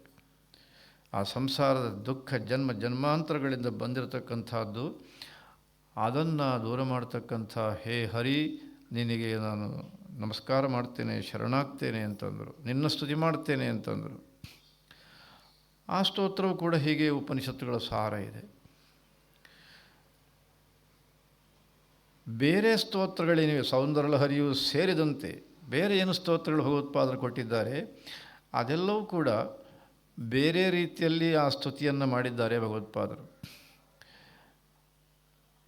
ಇನ್ನೊಂದು ಶಬ್ದದಿಂದ ಹೇಳೋದಾದರೆ ಅಲ್ಲಿ ಜಗನ್ಮಾತೆ, ಆ ಜಗನ್ಮಾತೆಯ ವಿಶೇಷವಾದಂಥ ಧ್ಯಾನಕ್ಕೆ ಯೋಗ್ಯವಾದಂಥ ರೂಪಗಳು ಮತ್ತು ಪರಾಕ್ರಮಗಳು ಇತ್ಯಾದಿಗಳನ್ನೆಲ್ಲ ಇಟ್ಟುಕೊಂಡು ಶ್ರೀ ಶಂಕರ ಭಗವತ್ಪಾದರು ವಿಶೇಷವಾಗಿ ಸೌಂದರ್ಯಲಹರಿಯನ್ನು ನಮಗೆ ಅನುಗ್ರಹ ಮಾಡಿದರು. ಹಾಗೆ ಬೇರೆ ಬೇರೆ ಸ್ತೋತ್ರಗಳು. ಆದರೆ ಈಗ ದಕ್ಷಿಣಾಮೂರ್ತಿ ಅಷ್ಟಕವನ್ನು ನೀವೆಲ್ಲರೂ ಅಭ್ಯಾಸ ಮಾಡ್ತಾ ಇದ್ದೀರಿ. ಬಹುಶಃ ಅದರ ಸಾಮಾನ್ಯ ಒಂದು ಸಾರಾಂಶವನ್ನು ನೀವು ತಿಳ್ಕೊಂಡಿದ್ದೀರಿ ಅಂತ ನಾನು ಭಾವಿಸ್ತೇನೆ. 10 ಶ್ಲೋಕಗಳಲ್ಲಿಯೂ ಕೂಡ ಒಂದೇ ಒಂದು ರೂಪದ ಬಗ್ಗೆ ಅಥವಾ ದಕ್ಷಿಣಾಮೂರ್ತಿಯ ವಿಶೇಷವಾದಂಥ ಪರಾಕ್ರಮಗಳು ಅಥವಾ ಸಾಹಸಗಳು ಅಥವಾ ಗುಣಗಳು ಯಾವುದೂ ಇಲ್ಲ, ಏನೇನೂ ಇಲ್ಲ. 10 ಶ್ಲೋಕಗಳಲ್ಲಿಯೂ ಇಲ್ಲ. ಆದರೆ ಅದೇ ದಕ್ಷಿಣಾಮೂರ್ತಿಯನ್ನು ಪ್ರಾರ್ಥನೆ ಮಾಡಿದ್ದು ಏನನ್ನು ಪ್ರಾರ್ಥನೆ ಮಾಡಿದರು ಭಗವತ್ಪಾದರು ಅಂತಂದರೆ, ಅವರೇ ಹೇಳುವಂತೆ ಸರ್ವಾತ್ಮತ್ವ ಭಾವವನ್ನು, ಸರ್ವಾತ್ಮ ಭಾವ ಇದು ನಮಗೆಲ್ಲರಿಗೂ ಉಂಟಾಗಲಿ ಅನ್ನೋದನ್ನು ಪ್ರಾರ್ಥನೆ ಮಾಡಿದರು. ಆ ಒಂದು ಭಾವ ನಮಗೆಲ್ಲರಿಗೂ ಬರೋದಕ್ಕೆ ಏನು ಬೇಕೋ ಅದಕ್ಕೆ ತಕ್ಕಂತೆ ಈ ದಕ್ಷಿಣಾಮೂರ್ತಿ ಅಷ್ಟಕವನ್ನು ವಿಶೇಷವಾಗಿ ನಮಗೆ ಅನುಗ್ರಹ ಮಾಡಿದರು. ಅದಕ್ಕಾಗಿ ನಾನು ಮೊದಲೇ ಹೇಳಿದೆ, ಉಪನಿಷತ್ತುಗಳ ಸಂಗ್ರಹ ಅದು, ಸಾರ ಅದು. ಉದಾಹರಣೆಗಳು, ಕನ್ನಡಿ ಉದಾಹರಣೆ, ತೂತಾದ ಕೊಡದ ಉದಾಹರಣೆ, ಬೀಜ ಮತ್ತು ಅಂಕುರ ಅಂದರೆ ಮೊಳಕೆ ಅದರ ಉದಾಹರಣೆ, ಈ ರೀತಿ ಸರಳವಾದಂಥ ಉದಾಹರಣೆಗಳ ಮೂಲಕ ಇಡೀ ಜಗತ್ತಿನ ರಹಸ್ಯವನ್ನು, ಅಷ್ಟೇ ಅಲ್ಲ ನಮ್ಮ ಒಂದು ಸ್ವರೂಪವನ್ನು, ಜೊತೆಗೆ ದಕ್ಷಿಣಾಮೂರ್ತಿಯ ಸ್ವರೂಪ, ಇದೆಲ್ಲವನ್ನು ತಿಳಿಸ್ತಾ ಪ್ರತಿಯೊಬ್ಬ ವ್ಯಕ್ತಿಯೂ ಕೂಡ, ಯಾರೇ ಆಗಲಿ, ಮನುಷ್ಯ, ಇನ್ನೊಂದು ಶಬ್ದದಿಂದ ಹೇಳೋದಾದರೆ ಅವನಿಗೂ ಕೂಡ ತನ್ನ ಜೀವನದಲ್ಲಿ ಬರತಕ್ಕಂಥ ಎಲ್ಲ ಎಡರು ತೊಡರುಗಳನ್ನು, ಸಮಸ್ಯೆಗಳನ್ನು, ಸಂಕಟಗಳನ್ನು ಪಕ್ಕಕ್ಕೆ ಮಾಡಿ ಆನಂದದಲ್ಲಿ ನೆಲೆ ನಿಲ್ಲುವಂತೆ ವಿಶೇಷವಾಗಿ ಮಾಡಿದಂಥ ಉಪದೇಶ ಈ ದಕ್ಷಿಣಾಮೂರ್ತಿ ಅಷ್ಟಕ. ಹೆಸರು ಅಷ್ಟಕ ಅಂತ ಇದ್ದರೂ ಕೂಡ ಕೊನೆಯ 2 ಶ್ಲೋಕಗಳ ಬಗ್ಗೆ, ಅದು ಒಂದು ಉಪಾಸನೆಗೆ, ಇನ್ನೊಂದು ಅದರ ಫಲ, ಒಟ್ಟಿನಲ್ಲಿ ಏನು ನಮಗೆ ಸಿಗುತ್ತೆ ಅನ್ನೋದನ್ನು ಹೇಳಿದ್ದರಿಂದ ಅದನ್ನು ಅಷ್ಟಕ ಅಂತಲೇ ಪ್ರಸಿದ್ಧ. ನಾವೀಗ 10 ಶ್ಲೋಕಗಳನ್ನು ಅಭ್ಯಾಸ ಮಾಡ್ತಾ ಇದ್ದೇವೆ. ವಿಶೇಷ ಈ ಬಾರಿ ನಾವು ಒತ್ತು ಕೊಟ್ಟಿರತಕ್ಕಂಥದ್ದು ನಮ್ಮ ಸಮಾಜದಲ್ಲಿರತಕ್ಕಂಥ ಯುವಕರಿಗೆ ಅವರ ಜೀವನದಲ್ಲಿ ಇವತ್ತು ಬರತಕ್ಕಂಥ ಸವಾಲುಗಳು, ಸಮಸ್ಯೆಗಳು, ಒತ್ತಡಗಳು, ಈ ಎಲ್ಲ ಕಾರಣಗಳಿಂದಲಾಗಿ ಆರೋಗ್ಯ, ಆ ಎಲ್ಲ ಕಾರಣಗಳಿಂದಲಾಗಿ ಒಟ್ಟಿನಲ್ಲಿ ಕುಟುಂಬದಲ್ಲಿ ಗೋಳು. ಇನ್ನು ಉಳಿದಿದ್ದೆಲ್ಲ ನಿಮಗೆ ಗೊತ್ತಿದೆ, ನಾನು ಹೇಳಬೇಕಾದ್ದಿಲ್ಲ. ಇಂಥ ಒಂದು ಪರಿಸ್ಥಿತಿಯಲ್ಲಿ ನಾವು ತಾಂತ್ರಿಕವಾಗಿ ಬಹಳ ಮುಂದುವರೆದಿದ್ದೇವೆ, ವೈಜ್ಞಾನಿಕವಾಗಿ ಬಹಳ ಮುಂದುವರೆದಿದ್ದೇವೆ ಅಂತ ಭಾವಿಸಿಕೊಂಡು ನಿತ್ಯವೂ ಕಣ್ಣೀರು ಹಾಕ್ತಾ ಬದುಕುವುದು ನಮ್ಮದೊಂದು ಜೀವನ ಆಗಿದೆ. ಇವತ್ತಿನ ಸಮಾಜದ ಒಂದು ವಿಶೇಷತೆ ಏನು ಅಂದರೆ ಅದೇ ಒಂದು ವಿಶೇಷತೆ ಅನ್ನುವಷ್ಟರ ಮಟ್ಟಿಗೆ ಇವತ್ತು ಸಮಾಜ ಕಷ್ಟಕ್ಕೆ, ಸಂಕಟಕ್ಕೆ ಒಳಗಾಗಿದೆ ಅನ್ನೋದರಲ್ಲಿ 2 ಮಾತಿಗೆ ಅವಕಾಶವೇ ಇಲ್ಲ. ಶ್ರೀ ಶಂಕರ ಭಗವತ್ಪಾದರು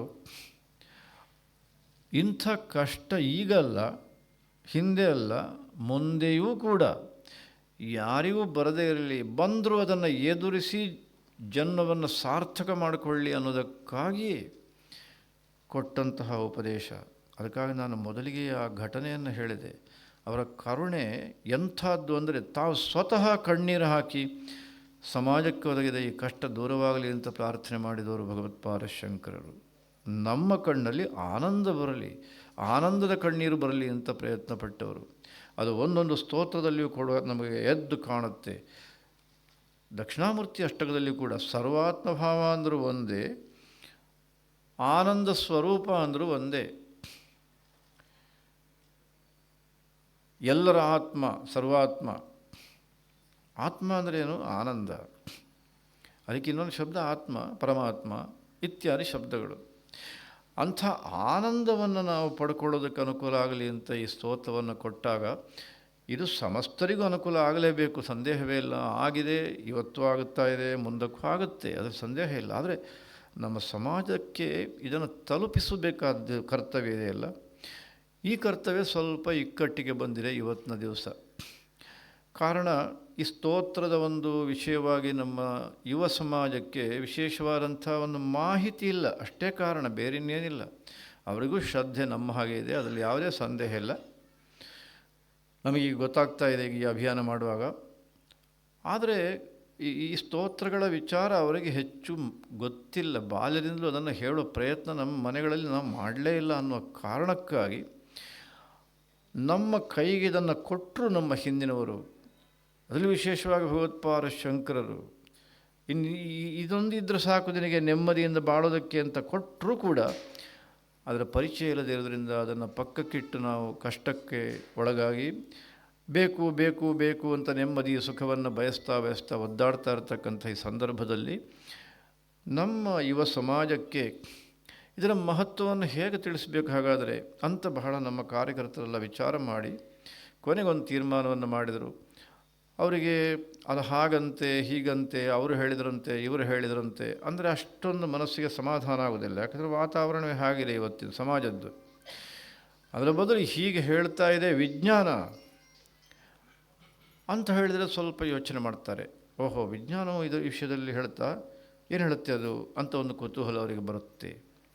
ಜೊತೆಗೆ ಇವತ್ತಿನ ದಿವಸ ಮನವರಿಕೆ ಮಾಡೋದಕ್ಕೂ ಕೂಡ ಇದು ಬಹಳ ಅನುಕೂಲವಾಗುತ್ತೆ, ಸಂದೇಹವೇ ಇಲ್ಲ. ಯಾಕಂದರೆ ಬಾಲ್ಯದಿಂದಲೇ ಆ ಒಂದು ಶಿಕ್ಷಣವನ್ನು ಪಡ್ಕೊಂಡು ಬರ್ತಾ ಇರತಕ್ಕಂಥ ನಮ್ಮ ಸಮಾಜಕ್ಕೆ ಅದದೇ ಉದಾಹರಣೆಗಳ ಮೂಲಕ ದಕ್ಷಿಣಾಮೂರ್ತಿ ಅಷ್ಟಕದಲ್ಲಿ ಏನು ಹೇಳಿದ್ದಾರೆ ಭಗವತ್ಪಾದರು, ಅನ್ನೋದನ್ನು ತಿಳಿಸುವ ಪ್ರಯತ್ನ ಮಾಡಿದರೆ ಆಗ ಅವರಿಗೆ ಬೇಡ, ಅದು ಮನಸ್ಸಿಗೆ ಸಂತೋಷವಾಗಿ ದಕ್ಷಿಣಾಮೂರ್ತಿ ಅಷ್ಟಕವನ್ನು ಸ್ವೀಕಾರ ಮಾಡಿಬಿಟ್ರು ಅಂತಂದರೆ ನಮ್ಮ ಯುವ ಸಮಾಜದ ಸಮಸ್ತ ಸಮಸ್ಯೆಗಳು ದೂರವಾಗಿ ಅವರವರೇ ಒಂದು ವೇಳೆ ಸಮಸ್ಯೆ ಬಂದರೂ ಕೂಡ ಅದನ್ನು ಎದುರಿಸಿ ಧೈರ್ಯವಾಗಿ ತಮ್ಮ ಜೀವನವನ್ನು ಆನಂದದ ಕಡೆಗೆ ತೊಗೊಂಡು ಹೋಗೋದಕ್ಕೆ ಸಾಧ್ಯವಾಗುವಂಥ ಒಂದು ವಿಶಿಷ್ಟವಾದ ಸಾಧನ ದಕ್ಷಿಣಾಮೂರ್ತಿ ಅಷ್ಟಕ. ಆದ್ದರಿಂದ ನಾವು ಈ ಬಾರಿ ಈ ಅಭಿಯಾನವನ್ನು ವಿಶೇಷವಾಗಿ ಯುವಕರನ್ನು ಉದ್ದೇಶಿಸಿ ಮಾಡೋಣ.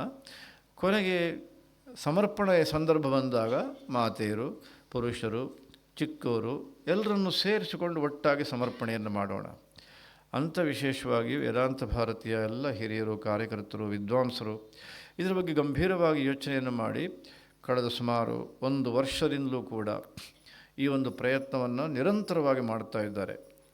ನಮ್ಮ ಮಲ್ಲೇಶ್ವರ ಭಾಗದಲ್ಲಿ ಕೂಡ ಅದು ನಡೀತಾನೇ ಇದೆ. ವಿಶೇಷವಾಗಿ ಕೆಲವೊಂದು ಕಂಪನಿಗಳಲ್ಲಿ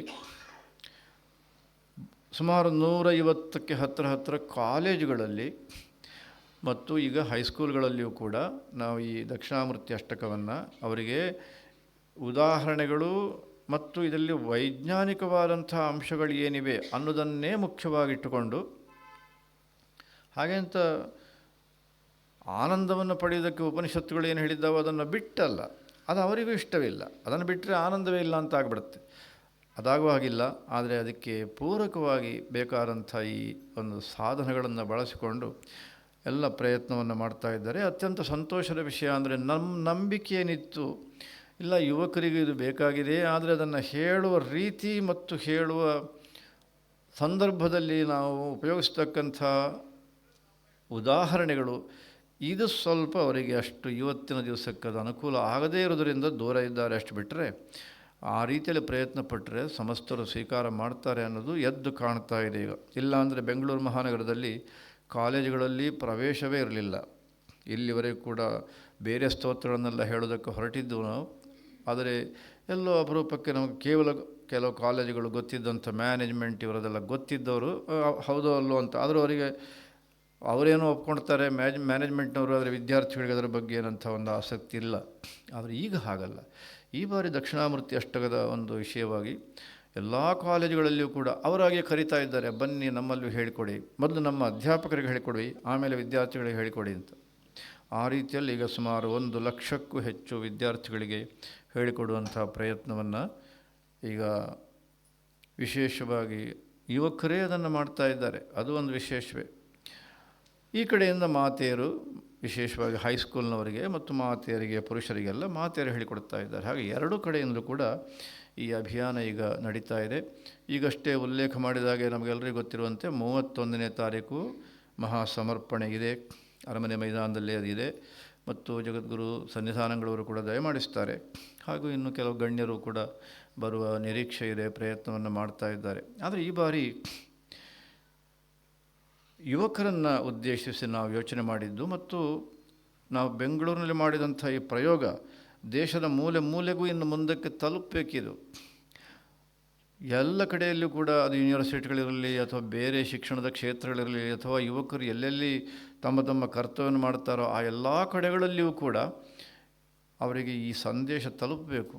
ಆ ದೃಷ್ಟಿಯಿಂದ ನಮ್ಮ ಈ ಒಂದು ಅಭಿಯಾನ ವಿಶೇಷವಾಗಿ ಆಗಬೇಕು ಅನ್ನೋ ಕಾರಣಕ್ಕಾಗಿ ಈ ಬಾರಿ ಒಂದು ದಕ್ಷಿಣಾಸ್ಯ ದರ್ಶಿನಿ ಅಂತ ಒಂದು ಪ್ರದರ್ಶಿನಿಯನ್ನು ಯೋಚನೆ ಮಾಡಿದೆ.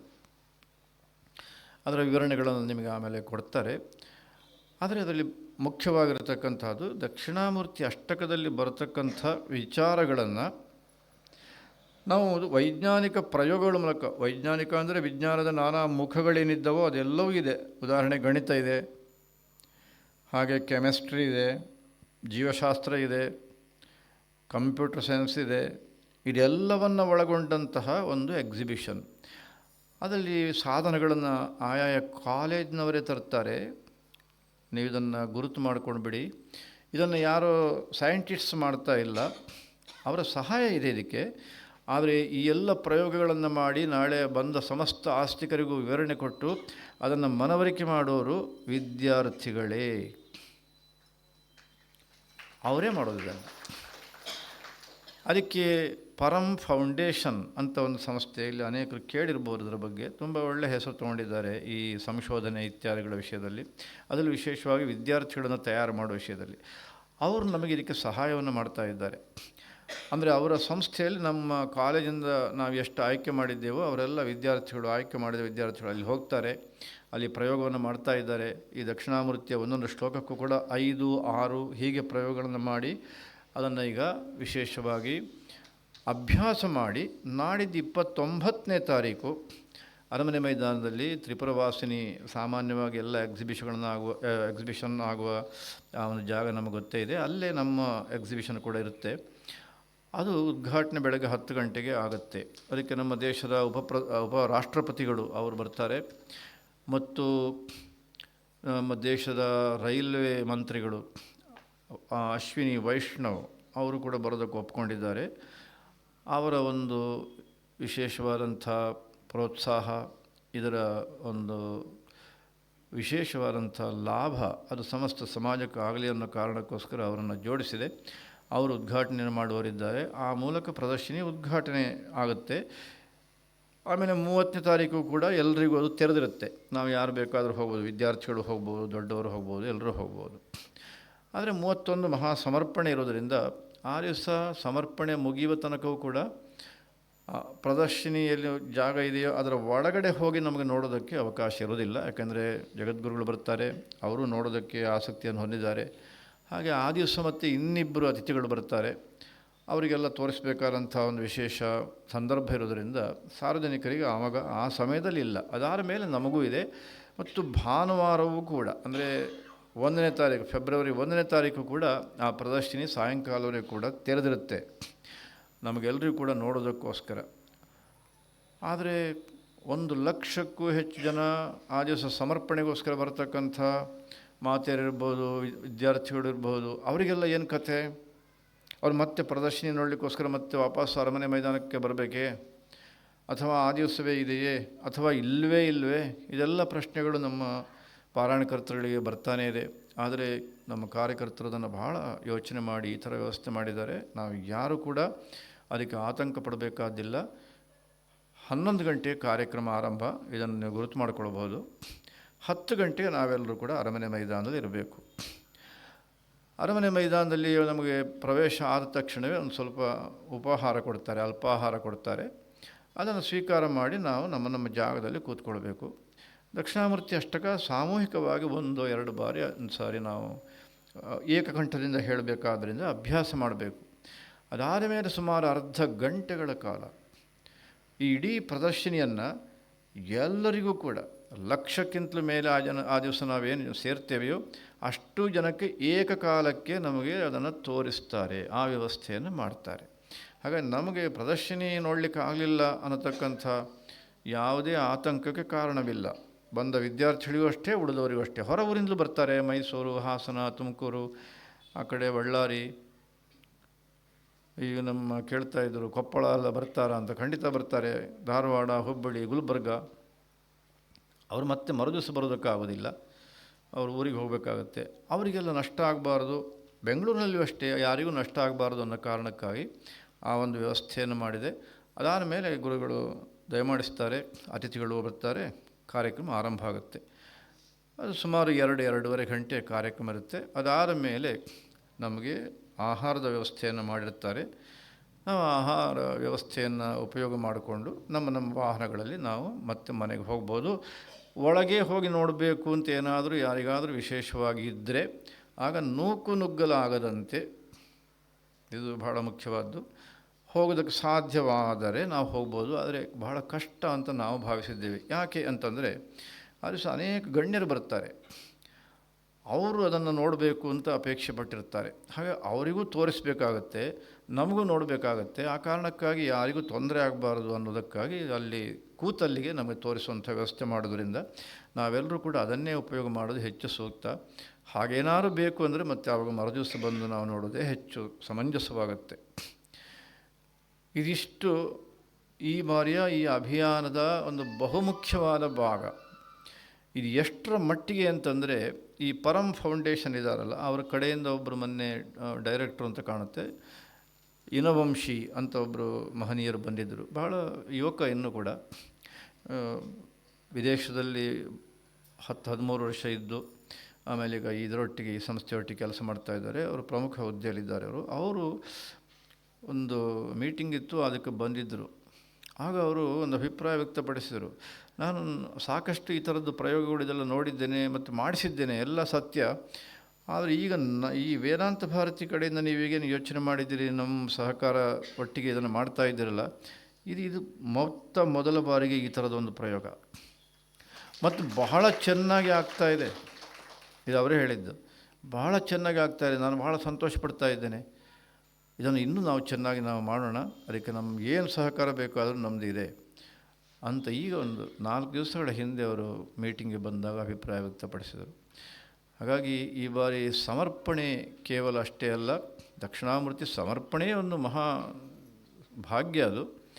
ಅದು ಸನ್ನಿಧಾನಗಳವರ ಸಾನ್ನಿಧ್ಯದಲ್ಲಿ, ಅದರ ಜೊತೆಗೆ ಈ ಒಂದು ಇಡೀ ದೇಶಕ್ಕೆ ಒಂದು ಅತ್ಯಂತ ಉತ್ತಮವಾದಂಥ, ಸಮಸ್ತ ಯುವಕರಿಗೂ ಕೂಡ ಅನುಕೂಲ ಆಗುವಂಥ, ಅಷ್ಟೆಲ್ಲ ಇಡೀ ಸಮಾಜಕ್ಕೆ ಕೂಡ ಒಂದು ಪ್ರಯೋಗಾತ್ಮಕವಾದಂಥ ಪ್ರದರ್ಶನಿಯನ್ನು ಮಾಡೋದರ ಮೂಲಕ ಅದನ್ನು ಸಮಸ್ತ ಕಡೆಗಳಿಗೆ ಕೂಡ ಹಬ್ಬುವಂತೆ ಮಾಡಬೇಕಾದಂಥ ದೊಡ್ಡ ಕರ್ತವ್ಯ ಇದೆ. ಆ ಕಾರಣಕ್ಕಾಗಿ ನಾವು ನಮ್ಮೆಲ್ಲ ಪಾರಾಯಣಕರ್ತರು ಕೂಡ ಇನ್ನೊಂದು ಕ್ಷಣವನ್ನು ಕೂಡ ಹಾಳು ಮಾಡದೆ ಇದರ ಒಂದು ಅರಿವನ್ನು ನಮ್ಮ ಜನಕ್ಕೆ ಉಂಟು ಮಾಡಿ, ಮತ್ತು ಕೇವಲ 10 ಶ್ಲೋಕ ಆದ್ದರಿಂದ ಇನ್ನೂ ಎಷ್ಟೋ ಜನಕ್ಕೆ ನಾವು ಹೇಳಿಕೊಡೋದಕ್ಕೆ ನಮಗೆ ಬೇಕಾದಷ್ಟು ಸಮಯ ಇದೆ. 1 ತಿಂಗಳು ಹತ್ರ ಇದೆ ನಮಗೆ. ಅದೆಲ್ಲವನ್ನು ಉಪಯೋಗ ಮಾಡಿ ಯಾರನ್ನೂ ಬಿಡದೆ, ಹೇಗೆ ಭಗವತ್ಪಾದರು ದೇಶಾದ್ಯಂತ ತಿರುಗಾಡಿ ಯಾರನ್ನೂ ಬಿಡದೆ ಸಮಸ್ತರಿಗೂ ಅನುಕೂಲ ಮಾಡಿಕೊಟ್ರು, ಅವರ ಉಪದೇಶವನ್ನು ಕೂಡ ನಾವು ಯಾರನ್ನೂ ಬಿಡದೆ ಅವರಿಗೆಲ್ಲರಿಗೂ ಕೂಡ ಇದನ್ನು ತಲುಪಿಸಿ ಅವರ ಕಣ್ಣೀರು ಒರೆಸೋದಕ್ಕೋಸ್ಕರನೇ ಭಗವತ್ಪಾದರು ಅವತಾರ ಮಾಡಿದರು ಅಂತ ಮಾಧವೀಯ ಶಂಕರ ದಿಗ್ವಿಜಯದಲ್ಲಿ ಹೇಳ್ತಾರೆ. ಆ ಕಾರಣಕ್ಕಾಗಿಯೇ ಭಗವತ್ಪಾದರ ಅವತಾರ ಅಂತ. ಅಜ್ಞಾನಾಂತರ್ಗಹನ ಪತಿತಾನ್ ಆತ್ಮವಿದ್ಯೋಪದೇಶೈ ಅನ್ನೋ ಸ್ತೋತ್ರದಲ್ಲಿ ಅದೇ ಒಂದು ಕರ್ತವ್ಯವನ್ನು ಈ ದಕ್ಷಿಣಾಮೂರ್ತಿ ಅಷ್ಟಕದಲ್ಲಿ ಭಗವತ್ಪಾದರು ವಿಶೇಷವಾಗಿ ಮಾಡಿದ್ದರಿಂದ ಅಂದರೆ ಬಹಳ ಮುಖ್ಯವಾಗಿ ನಾನು ಹೇಳಬೇಕಾದ್ದು, ದಕ್ಷಿಣಾಮೂರ್ತಿ ಅಷ್ಟಕದಲ್ಲಿ ಭಗವತ್ಪಾದರು ಎಂಥ ಚಮತ್ಕಾರ ಮಾಡಿದರು ಅಂತಂದರೆ, ಮೊದಲನೇ 3 ಶ್ಲೋಕಗಳಲ್ಲಿ ಅವರು ಈ ಆನಂದ ಸ್ವರೂಪದ ಕುರಿತಾಗಿ ಹೇಳಿದರು. ಅದಕ್ಕೆ ಇನ್ನೊಂದು ಶಬ್ದ ಪರಮಾತ್ಮ ಅಥವಾ ಆತ್ಮ, ಇಲ್ಲ ದೇವರು, ನಾವು ಏನೇ ಶಬ್ದ ಹೇಳಿದರೂ ಅದೆಲ್ಲ ಒಂದೇ. ಇನ್ನೊಂದು ನಾವು ಜೀವಾತ್ಮರು ಅಂತ ನಮಗೆ ಹೇಳ್ತಾರಲ್ಲ, ನಾವು ನಮ್ಮ ಕಣ್ಣಿಗೆ ಕಾಣೋ ಈ ಇಡೀ ಪ್ರಪಂಚ, ಈ 3ರ ಸಂಬಂಧವನ್ನು ನಮಗೆ ತಿಳಿಸ್ತಾ ಮತ್ತು ಇದರ ಒಂದೊಂದರ ಯೋಗ್ಯತೆಯನ್ನು ನಮಗೆ ತಿಳಿಸ್ತಾ, ಆನಂದ ಸ್ವರೂಪನಾದ ದಕ್ಷಿಣಾಮೂರ್ತಿ ಮತ್ತು ನಮಗೆ ಏನು ಸಂಬಂಧ ಅದನ್ನು ತಿಳಿಸ್ತಾ ನಮ್ಮ ಕಣ್ಣೀರನ್ನು ಒರೆಸೋದಕ್ಕೆ ಮಾಡಿದ ಪ್ರಯತ್ನ ಇದೆಯಲ್ಲ, ಅಸದೃಶವಾದಂಥ ಪ್ರಯತ್ನ ಇದು. ಅಷ್ಟೇ ಅಲ್ಲ, ಅದರ ಮೇಲೆ ಬರತಕ್ಕಂಥ ಸಂದೇಹಗಳೇನಿದೆ ಆ ಎಲ್ಲ ಸಂದೇಹಗಳಿಗೆ ಉತ್ತರ 4, 5, 6, 7, 8 ಶ್ಲೋಕಗಳಲ್ಲಿ ಕೊಟ್ಟೇ ಬಿಟ್ಟರು. ಮತ್ತು ಯಾರಿಗೂ ಯಾವ ಕಾರಣಕ್ಕೂ ಸಂದೇಹ ಉಳಿಯೋದಕ್ಕೆ ಸಾಧ್ಯವಿಲ್ಲ. ಅದಾದ ಮೇಲೆ ಭಗವತ್ಪಾದರು ಇಂಥ ಕರುಣಾಳುಗಳು ಅಂತ ಇದರಲ್ಲೂ ನಮಗೆ ಗೊತ್ತಾಗುತ್ತೆ. ಈ 8 ಶ್ಲೋಕಗಳ ಒಂದು ವಿಚಾರವನ್ನು ನೇರ ನಾವು ಮನಸ್ಸಿಗೆ ತಗೊಳ್ಳೋದು ಬಹಳ ಕಷ್ಟದ ಕೆಲಸ ಕೆಲವರಿಗೆ. ಇದಕ್ಕೊಂದು ಅರ್ಹತೆ ಬೇಕು. ಅದಕ್ಕೆ ಭಗವತ್ಪಾದರು ಉಪಾಯ 2 ಮಾಡಿದರು. ಒಂದು, ಪ್ರತಿ ಶ್ಲೋಕದ ಕಡೆ ಕೂಡ ತಸ್ಮೈ ಶ್ರೀ ಗುರುಮೂರ್ತಯೇ ನಮಃ ಇದಂ ಶ್ರೀ ದಕ್ಷಿಣಾಮೂರ್ತಯೇ ಅಂದರು. ಆ ಗುರುವಾದ ದಕ್ಷಿಣಾಮೂರ್ತಿಗೆ ನಾನು ನಮಸ್ಕಾರ ಮಾಡ್ತಾ ಇದ್ದೇನೆ.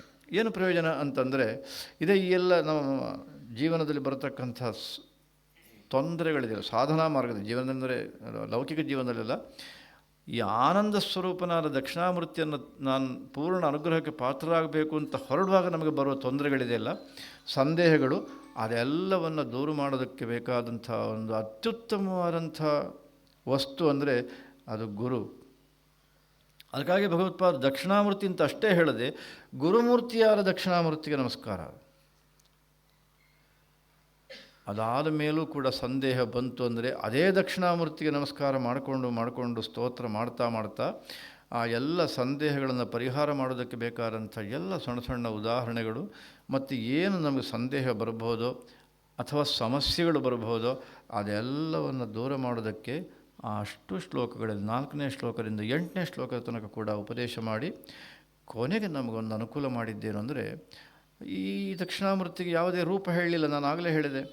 ಅದು ಕಷ್ಟ ಅನ್ನೋ ಕಾರಣಕ್ಕಾಗಿ ಅದರಲ್ಲೂ ನಮಗೆ ಅನುಕೂಲ ಮಾಡಿಕೊಡೋಣ ಅಂತ ಭಗವತ್ಪಾದರು ಕಣ್ಣಿಗೆ ಕಾಣುವ ದಕ್ಷಿಣಾಮೂರ್ತಿಯ ರೂಪ ಏನಿದೆ, ಈ ಪಂಚಭೂತಗಳು, ಹಾಗೆ ಸೂರ್ಯ ಚಂದ್ರ ಮತ್ತು ನಾವು ಜೀವಾತ್ಮರು ಚೇತನರು, ಇದನ್ನೆಲ್ಲ ಇಟ್ಟುಕೊಂಡು 8 ಶರೀರ, ಪರಮಾತ್ಮನ ರೂಪ ಅಂದರೆ ಈ 8 ಪರಮಾತ್ಮನ ವಿಗ್ರಹ, ಅವನ ಮೂರ್ತಿ ಅಂದರೆ ಇದು 8 ಅಷ್ಟಮೂರ್ತಿ ಅಂತ ಸಂಸ್ಕೃತದಲ್ಲಿ ಅದಕ್ಕೆ ಹೇಳ್ತಾರೆ. ಅದರ ಸ್ವರೂಪವನ್ನು ಹೇಳ್ತಾ 9ನೇ ಶ್ಲೋಕದಲ್ಲಿ ತಸ್ಮೈ ಶ್ರೀ ಗುರುಮೂರ್ತಿ ನಮಃ ಇದಂ ಶ್ರೀ ದಕ್ಷಿಣಾಮೂರ್ತಿ ಅಂದರು. ಈ ರೀತಿಯಲ್ಲಿ ಹಿಂದಿನ ಶ್ಲೋಕಕ್ಕೂ ಈ ಶ್ಲೋಕಕ್ಕೂ ನಾನು ಆಗಲೇ ಹೇಳಿದಂತೆ ಹಿಮಾಲಯ ಮತ್ತು ನಮ್ಮೂರಿನ ಬೆಟ್ಟದಷ್ಟು ಅಂತರ. ಮತ್ತು ಈ ಸ್ತೋತ್ರದ ಒಂದು ಸಾಮರ್ಥ್ಯ ಎಂಥದ್ದು ಅಂತಂದರೆ, ಶಾಸ್ತ್ರಗಳು ಹೇಳೋದಿಲ್ಲ, ನಾನು ಹೇಳೋದಲ್ಲ, ಶಾಸ್ತ್ರಗಳು ಹೇಳೋದು. ಈ ರೀತಿಯ ಒಂದು ಸ್ತುತಿಯನ್ನು ನಾವು ಮಾಡ್ತಾ ಮಾಡ್ತಾ ಅದರ ಅರ್ಥವನ್ನು ಸ್ವಲ್ಪ ಮಟ್ಟಿಗೆ ಚಿಂತನೆ ಮಾಡೋದಕ್ಕೆ ಶುರು ಮಾಡಿದ್ದೇ ಆದರೆ, ಆಗ ಈ ಜನ್ಮ ಜನ್ಮಾಂತರದ ಕರ್ಮ ನಮ್ಮನ್ನು ಕಾಡ್ತಾ ಇರುತ್ತಲ್ಲ, ಅದು ಬೇಗನೆ ಕರಗುತ್ತೆ. ಅದೇ ನಾವು ಬೇರೆ ಸ್ತುತಿಗಳನ್ನು, ಅದು ಯಾವುದೇ ಇರಬಹುದು, ಸುಬ್ರಹ್ಮಣ್ಯ ಭುಜಂಗ ಇರಬಹುದು, ರಾಮ ಭುಜಂಗ ಇರಬಹುದು, ಏನೇ ಇರಬಹುದು, ಇದೆಲ್ಲವನ್ನು ಇದು ನಮಗೆ ಅನುಗ್ರಹಕ್ಕೆ ಕಾರಣವಾಗುತ್ತೆ. ಆದರೆ ದಕ್ಷಿಣಾಮೂರ್ತಿ ಅಷ್ಟಕದಲ್ಲಿ ಏನೊಂದು ಭಗವತ್ಪಾದರು ವಿಶೇಷವಾಗಿ ನಮಗೆ ಅನುಗ್ರಹ ಮಾಡಿದರು, ಆ ರೀತಿಯ ಅನುಗ್ರಹ ಅಲ್ಲಿ ಆಗಬೇಕು ಅಂದರೆ ನಾವು ಕಾಯಬೇಕು, ಭಾಳ ದಿವಸ ಕಾಯಬೇಕು, ಆ ಪ್ರಾರ್ಥನೆ ಭಾಳ ದಿವಸ ಮಾಡಬೇಕು. ದಕ್ಷಿಣಾಮೂರ್ತಿ ಅಷ್ಟಕದಲ್ಲಿ ಭಗವತ್ಪಾದರು ಏನು ಮಾಡಿದರು, ಆ ಫಲವು ನಮಗೆ ದಕ್ಷಿಣಾಮೂರ್ತಿ ಅಷ್ಟಕದಲ್ಲೇ ಸಿಗುವ ಹಾಗೆ, ಜೊತೆಗೆ ನಾವು ಅಪೇಕ್ಷೆ ಪಡತಕ್ಕಂಥ ನೆಮ್ಮದಿ ಅದು ನಮ್ಮದಾಗುವ ಹಾಗೆ ಮಾಡಿದಂಥ ಒಂದು ವಿಧಾನ ಅಮೋಘವಾದ್ದು. ಆ ಕಾರಣಕ್ಕಾಗಿ ಇದು ಒಂದು ವೇಳೆ ನೀವು ತಪ್ಪು ತಿಳ್ಕೊಳ್ಳೋದಿಲ್ಲ ಅಂತ ಅದನ್ನು ಶಬ್ದ ಹೇಳೋದು ನನಗೇನು ಇಷ್ಟವಿಲ್ಲ, ಆದರೂ ಸಮಾಜ ಇರೋದರಿಂದ ನಾನು ಒಂದು ಸ್ವಲ್ಪ ಸೇರ್ಕೊಂಡು ಬಿಡ್ತೇನೆ ಅಂತ ಅಷ್ಟೆ. ಮಿಸ್ ಆಗಿಬಿಟ್ರೆ ಆವಾಗ ಸ್ವಲ್ಪ ಯೋಚನೆ ಮಾಡಲೇಬೇಕಾಗುತ್ತೆ, ಸಂದೇಹ ಇಲ್ಲ ಅದರಲ್ಲಿ. ಹಾಗಾಗಿ ಇದರಿಂದ ಯಾರೂ ಮಿಸ್ ಮಾಡಿಕೊಳ್ಳೋದು ಹಾಗೆ, ಯಾರೂ ತಪ್ಪಿಸ್ಕೊಳ್ಳೋದು ಹಾಗೆ ನಾವು ಸಮಸ್ತರಿಗೂ ಕೂಡ ಇದನ್ನು ಆದಷ್ಟು ಬೇಗ ಹಂಚಿಕೊಳ್ಳೋಣ. ಮತ್ತು ಇದು ಬಹಳ ಸುಲಭ, ಶ್ಲೋಕ ಇರೋದು 10, ಅಷ್ಟು ಮಾತ್ರ ಅಲ್ಲ, ಎಲ್ಲ ನಾವಿವಾಗ ಆನ್ಲೈನ್ನಲ್ಲೇ ಮಾಡುವಂಥ ಕಾಲ ಇದೀಗ. ಹಾಗಾಗಿ ಅದು ಕೂಡ ನಾವು ಪ್ರಯತ್ನವನ್ನು ಮಾಡಬಹುದು. ಒಟ್ಟಿನಲ್ಲಿ ಇಡೀ ನಮ್ಮ ಮಲ್ಲೇಶ್ವರ ಈ ಅಯೋಧ್ಯೆಗೆ ಪ್ರತಿಯೊಂದು ಮನೆಗೂ ಕೂಡ ಇದರ ಸಂದೇಶವನ್ನು ತಲುಪುವಂತೆ ಮಾಡೋಣ.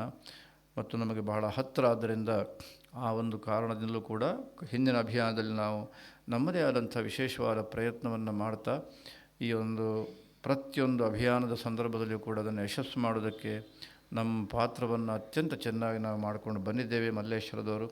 ಹಾಗೆ ಈ ಬಾರಿಯೂ ಕೂಡ ನಾವೆಲ್ಲರೂ ಕೂಡ ವಿಶೇಷವಾದಂಥ ಒಂದು ಪ್ರಯತ್ನವನ್ನು ನಮ್ಮ ಈ ಒಂದು ಅಯೋಧ್ಯೆಯಲ್ಲಿ, ಹಾಗೆ ನಮಗೆ ಗೊತ್ತಿದ್ದವರು ಬೇರೆ ಅಯೋಧ್ಯೆಯಲ್ಲಿದ್ದರೂ ಕೂಡ ನಾವು ಅವರನ್ನೆಲ್ಲ ಜೋಡಿಸುವಂಥ ಪ್ರಯತ್ನವನ್ನು ಮಾಡಿದ್ದೇ ಆದರೆ ಆಗ ವಿಶೇಷವಾಗಿ ಈ ಒಂದು ಕಾರ್ಯಕ್ರಮ ಅತ್ಯಂತ ಚೆನ್ನಾಗಿ ಸಂಪನ್ನವಾಗುತ್ತೆ ಮತ್ತು ಅದರ ಸಂದೇಶ ಇಡೀ ದೇಶಕ್ಕೆ ಹೋಗುತ್ತೆ ಅನ್ನೋದ್ರಲ್ಲಿ ಯಾವುದೇ ಸಂದೇಹವಿಲ್ಲ. ನಿನ್ನೆ ನಮ್ಮ ಕಾರ್ಯಕರ್ತರು ಚಾಣಕ್ಯ ಯೂನಿವರ್ಸಿಟಿಯಲ್ಲಿ, ಈಗ ಅವರು ವೈಸ್ ಚಾನ್ಸಲರ್ ಆಗಿದ್ದಾರೆ, ಮೊನ್ನೆ ಬಂದರು ಇಸ್ರೋದಲ್ಲಿ ಚೇರ್ಮನ್ ಆಗಿದ್ದರು, ನೀವೆಲ್ಲ ಕೇಳಿರ್ತೀರಿ ಅವರ ಹೆಸರನ್ನು, ಸೋಮನಾಥನ್ ಅಂತ. ಅವರನ್ನು ಭೇಟಿಯಾಗೋದಕ್ಕೆ ಹೋಗಿದ್ದರು ಈ ಅಭಿಯಾನ ದೃಷ್ಟಿಯಿಂದ. ಅವರೆಲ್ಲ ಕೇಳಿಕೊಂಡ್ರು, ವೇದಾಂತ ಭಾರತಿ 2007ರಿಂದಲೂ ಈ ಥರ ಮಾಡ್ತಾಯಿದೆ ಹಾಗೆ ಅಂತೆಲ್ಲ ಇವರು ನಮ್ಮವರು ಹೋದವರೆಲ್ಲ ಹೇಳಿದರು. ಆಮೇಲೆ ಅವರೊಂದು ಮಾತು ಹೇಳಿದ್ರಂತೆ. ಅವ್ರೇನು ಹೇಳಿದರು ಅಂದರೆ, ನೋಡಿ 2007 ನೀವು 1 ಲಕ್ಷ ಜನ ಸೇರಿಸಿ ಅರಮನೆ ಮೈದಾನದಲ್ಲಿ ಸಮರ್ಪಣಾ ಕಾರ್ಯಕ್ರಮ ಮಾಡಿದ್ರಲ್ಲ, ಆ 1 ಲಕ್ಷ ಜನರಲ್ಲಿ ನಾನು ಒಬ್ಬ, ನಿಮಗೆ ಗೊತ್ತಾದು ಅಂತ ಕೇಳಿದ್ರಂತೆ. ಅವರು ಬಂದಿದ್ದಾರೆ ಅಂತ ಅವರು ಹೇಳುವಾಗಲೇ ಗೊತ್ತು ನಮ್ಮವರಿಗೆ. ಅವರು ಕೇರಳದಲ್ಲಿ ಭಾಗವಹಿಸಿದ್ದು ಫೋಟೋ ಎಲ್ಲ ಬಂದಿದೆ, ನಾನು ನೋಡಿದ್ದೀನಿ ಅದನ್ನು. ಆದರೆ ಅರಮನೆ ಮೈದಾನದಲ್ಲಿ ನಾನು ಭಾಗವಹಿಸಿದ್ದೆ ನಿಮ್ಮೊಟ್ಟಿಗೆ ಅಂತ ಹೇಳಿದ್ದಿದೆಯಲ್ಲ, ನಿನ್ನೆ ನನಗೆ ಅದು ಗೊತ್ತಾದ ಆ ವಿಷಯ. ಅಂಥವರು ಕೂಡ ಬಂದು ನಮ್ಮೊಟ್ಟಿಗೆ ಸೇರಿಕೊಂಡಿದ್ದಾರೆ. ಅದನ್ನು ಎಷ್ಟು ಸಂತೋಷವಾಗಿ ನೆನಪು ಮಾಡಿಕೊಂಡ್ರು ಅವರು. ಮಾತ್ರವಲ್ಲ, ಅವರು ಈ ಶಿವಶಕ್ತಿಯಾಯುಕ್ತೋ ಅನ್ನೋ ಈ ನಮ್ಮ ರಾಗ ಇದೆಯಲ್ಲ, ಅದನ್ನು ಹೇಳ್ತಾ ಅದನ್ನು ಹೇಳಿಕೊಟ್ಟವರು ನಾವು ನೆನಪು ಮಾಡಿಕೊಂಡಂತೆ ನಮ್ಮವರು ಬಂದು ಹೇಳ್ತಾಯಿದ್ರು, ನಮ್ಮ ಸೋಮನಾಥನ್ ಗುರುಗಳೇ ದಿನೇಶನ ಒಂದು ಫ್ಯಾನ್ ಆಗಿಬಿಟ್ಟಿದ್ದಾರೆ ಅವರು, ಅಷ್ಟು ಸಂತೋಷದಲ್ಲಿದ್ದಾರೆ ಅಂತ ಹೇಳ್ತಾರೆ. ನಿನ್ನೆ ಶಬ್ದ ಪ್ರಯೋಗ ಮಾಡ್ತಾ ಇದ್ದಾರೆ ನಿನ್ನೆ. ಅಂದರೆ ಒಂದು ಅಭಿಯಾನ ಇದು ಸುಮ್ಮನೆ ನಾವು ಸೇರಿ ಸ್ತೋತ್ರ ಸಮರ್ಪಣೆ ಮಾಡೋದು ಅಲ್ಲ, ಎಂಥೆಂಥವರ ಜೀವನದಲ್ಲಿ ಬದಲಾವಣೆ ಕಾರಣ ಆಗ್ತಾ ಇದೆ ನೋಡಿ. ಇದೀಗ ನಿನ್ನೆ ಘಟನೆ. ಹಾಗೆ ಈ ದಕ್ಷಿಣಾಮೂರ್ತಿ ಅಷ್ಟಕದ ಈ ಅಭಿಯಾನ ನಾವು ಅತ್ಯಂತ ಶ್ರದ್ಧಾಭಕ್ತಿಗಳಿಂದ ಭಗವತ್ಪಾದರ ಜೀವನವನ್ನು ಮನಸ್ಸಿಗೆ ತೊಗೊಂಡು ಅವರೊಂದು ಕೃಪಾವಿಶೇಷ ನಮ್ಮ ಮೇಲೆ ಆಗಬೇಕು, ಆ ದಕ್ಷಿಣಾಮೂರ್ತಿ ಸ್ವರೂಪರಾದಂಥ ಭಗವತ್ಪಾದರದ್ದು ಅನ್ನೋ ಭಾವನೆಯಿಂದ ಅಕ್ಷರಶಃ ನಾವು ಮಾಡಿದ್ದೇ ಆದರೆ ಆಗ ಅವಶ್ಯವಾಗಿಯೂ ಕೂಡ ಈ ಬಾರಿಯೂ ಕೂಡ ಅಸಂಖ್ಯ ಜನ ಅಂತ ಹೇಳ್ತೇನೆ ನಾನು, ಲಕ್ಷಾಂತರ ಅಂತ ಹೇಳೋದಕ್ಕೆ ಹೋಗೋದು, ಅಸಂಖ್ಯ ಜನರ ಹೃದಯದಲ್ಲಿ ಒಂದು ವಿಶೇಷವಾದಂಥ ಬದಲಾವಣೆ ಬರೋದರಲ್ಲಿ ಯಾವುದೇ ಸಂದೇಹಕ್ಕೆ ಅವಕಾಶವಿಲ್ಲ. ಪರಂ ಫೌಂಡೇಶನ್ ಅವರೇನು ಆಧ್ಯಾತ್ಮದಲ್ಲಿ ಬಹಳ ಆಸಕ್ತಿ ಇದ್ದವರು ಅಂತ ಅಲ್ಲ,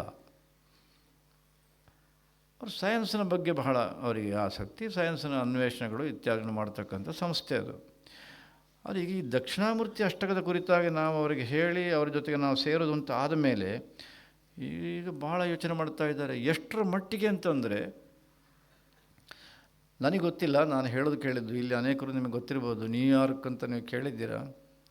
ನ್ಯೂಯಾರ್ಕ್ನಲ್ಲಿ ಒಂದು ಚಿಕ್ಕ ಭೂಮಿ ಪಡ್ಕೊಳ್ಳೋದಕ್ಕೆ ಅಥವಾ ಚಿಕ್ಕ ಒಂದು ಮನೆ ಪಡ್ಕೊಳ್ಳೋದಕ್ಕೆ ಎಷ್ಟು ಕಷ್ಟ ಅಂತೆಲ್ಲ ನಿಮಗೆಲ್ಲ ಗೊತ್ತಿರುತ್ತೆ ಅಂತ ನಾನು ಭಾವಿಸಿದ್ದೇನೆ.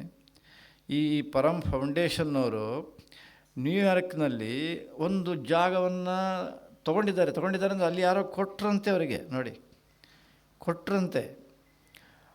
ಈಗ ಅವರು ಹೇಳ್ತಿದ್ದಾರೆ ಅಲ್ಲಿ ನಾವು ವೇದಾಂತರ ವಿಚಾರವಾಗಿ ಒಂದು ಭಾಗ ಇಟ್ಟೇ ಇಡುತ್ತೇವೆ, ನಾವು ನಿಮ್ಮ ಸಹಕಾರ ನಮಗೆ ಬೇಕು ಅಂತ ಹೇಳ್ತಿದ್ದಾರೆ ಪರಂ ಫೌಂಡೇಶನ್.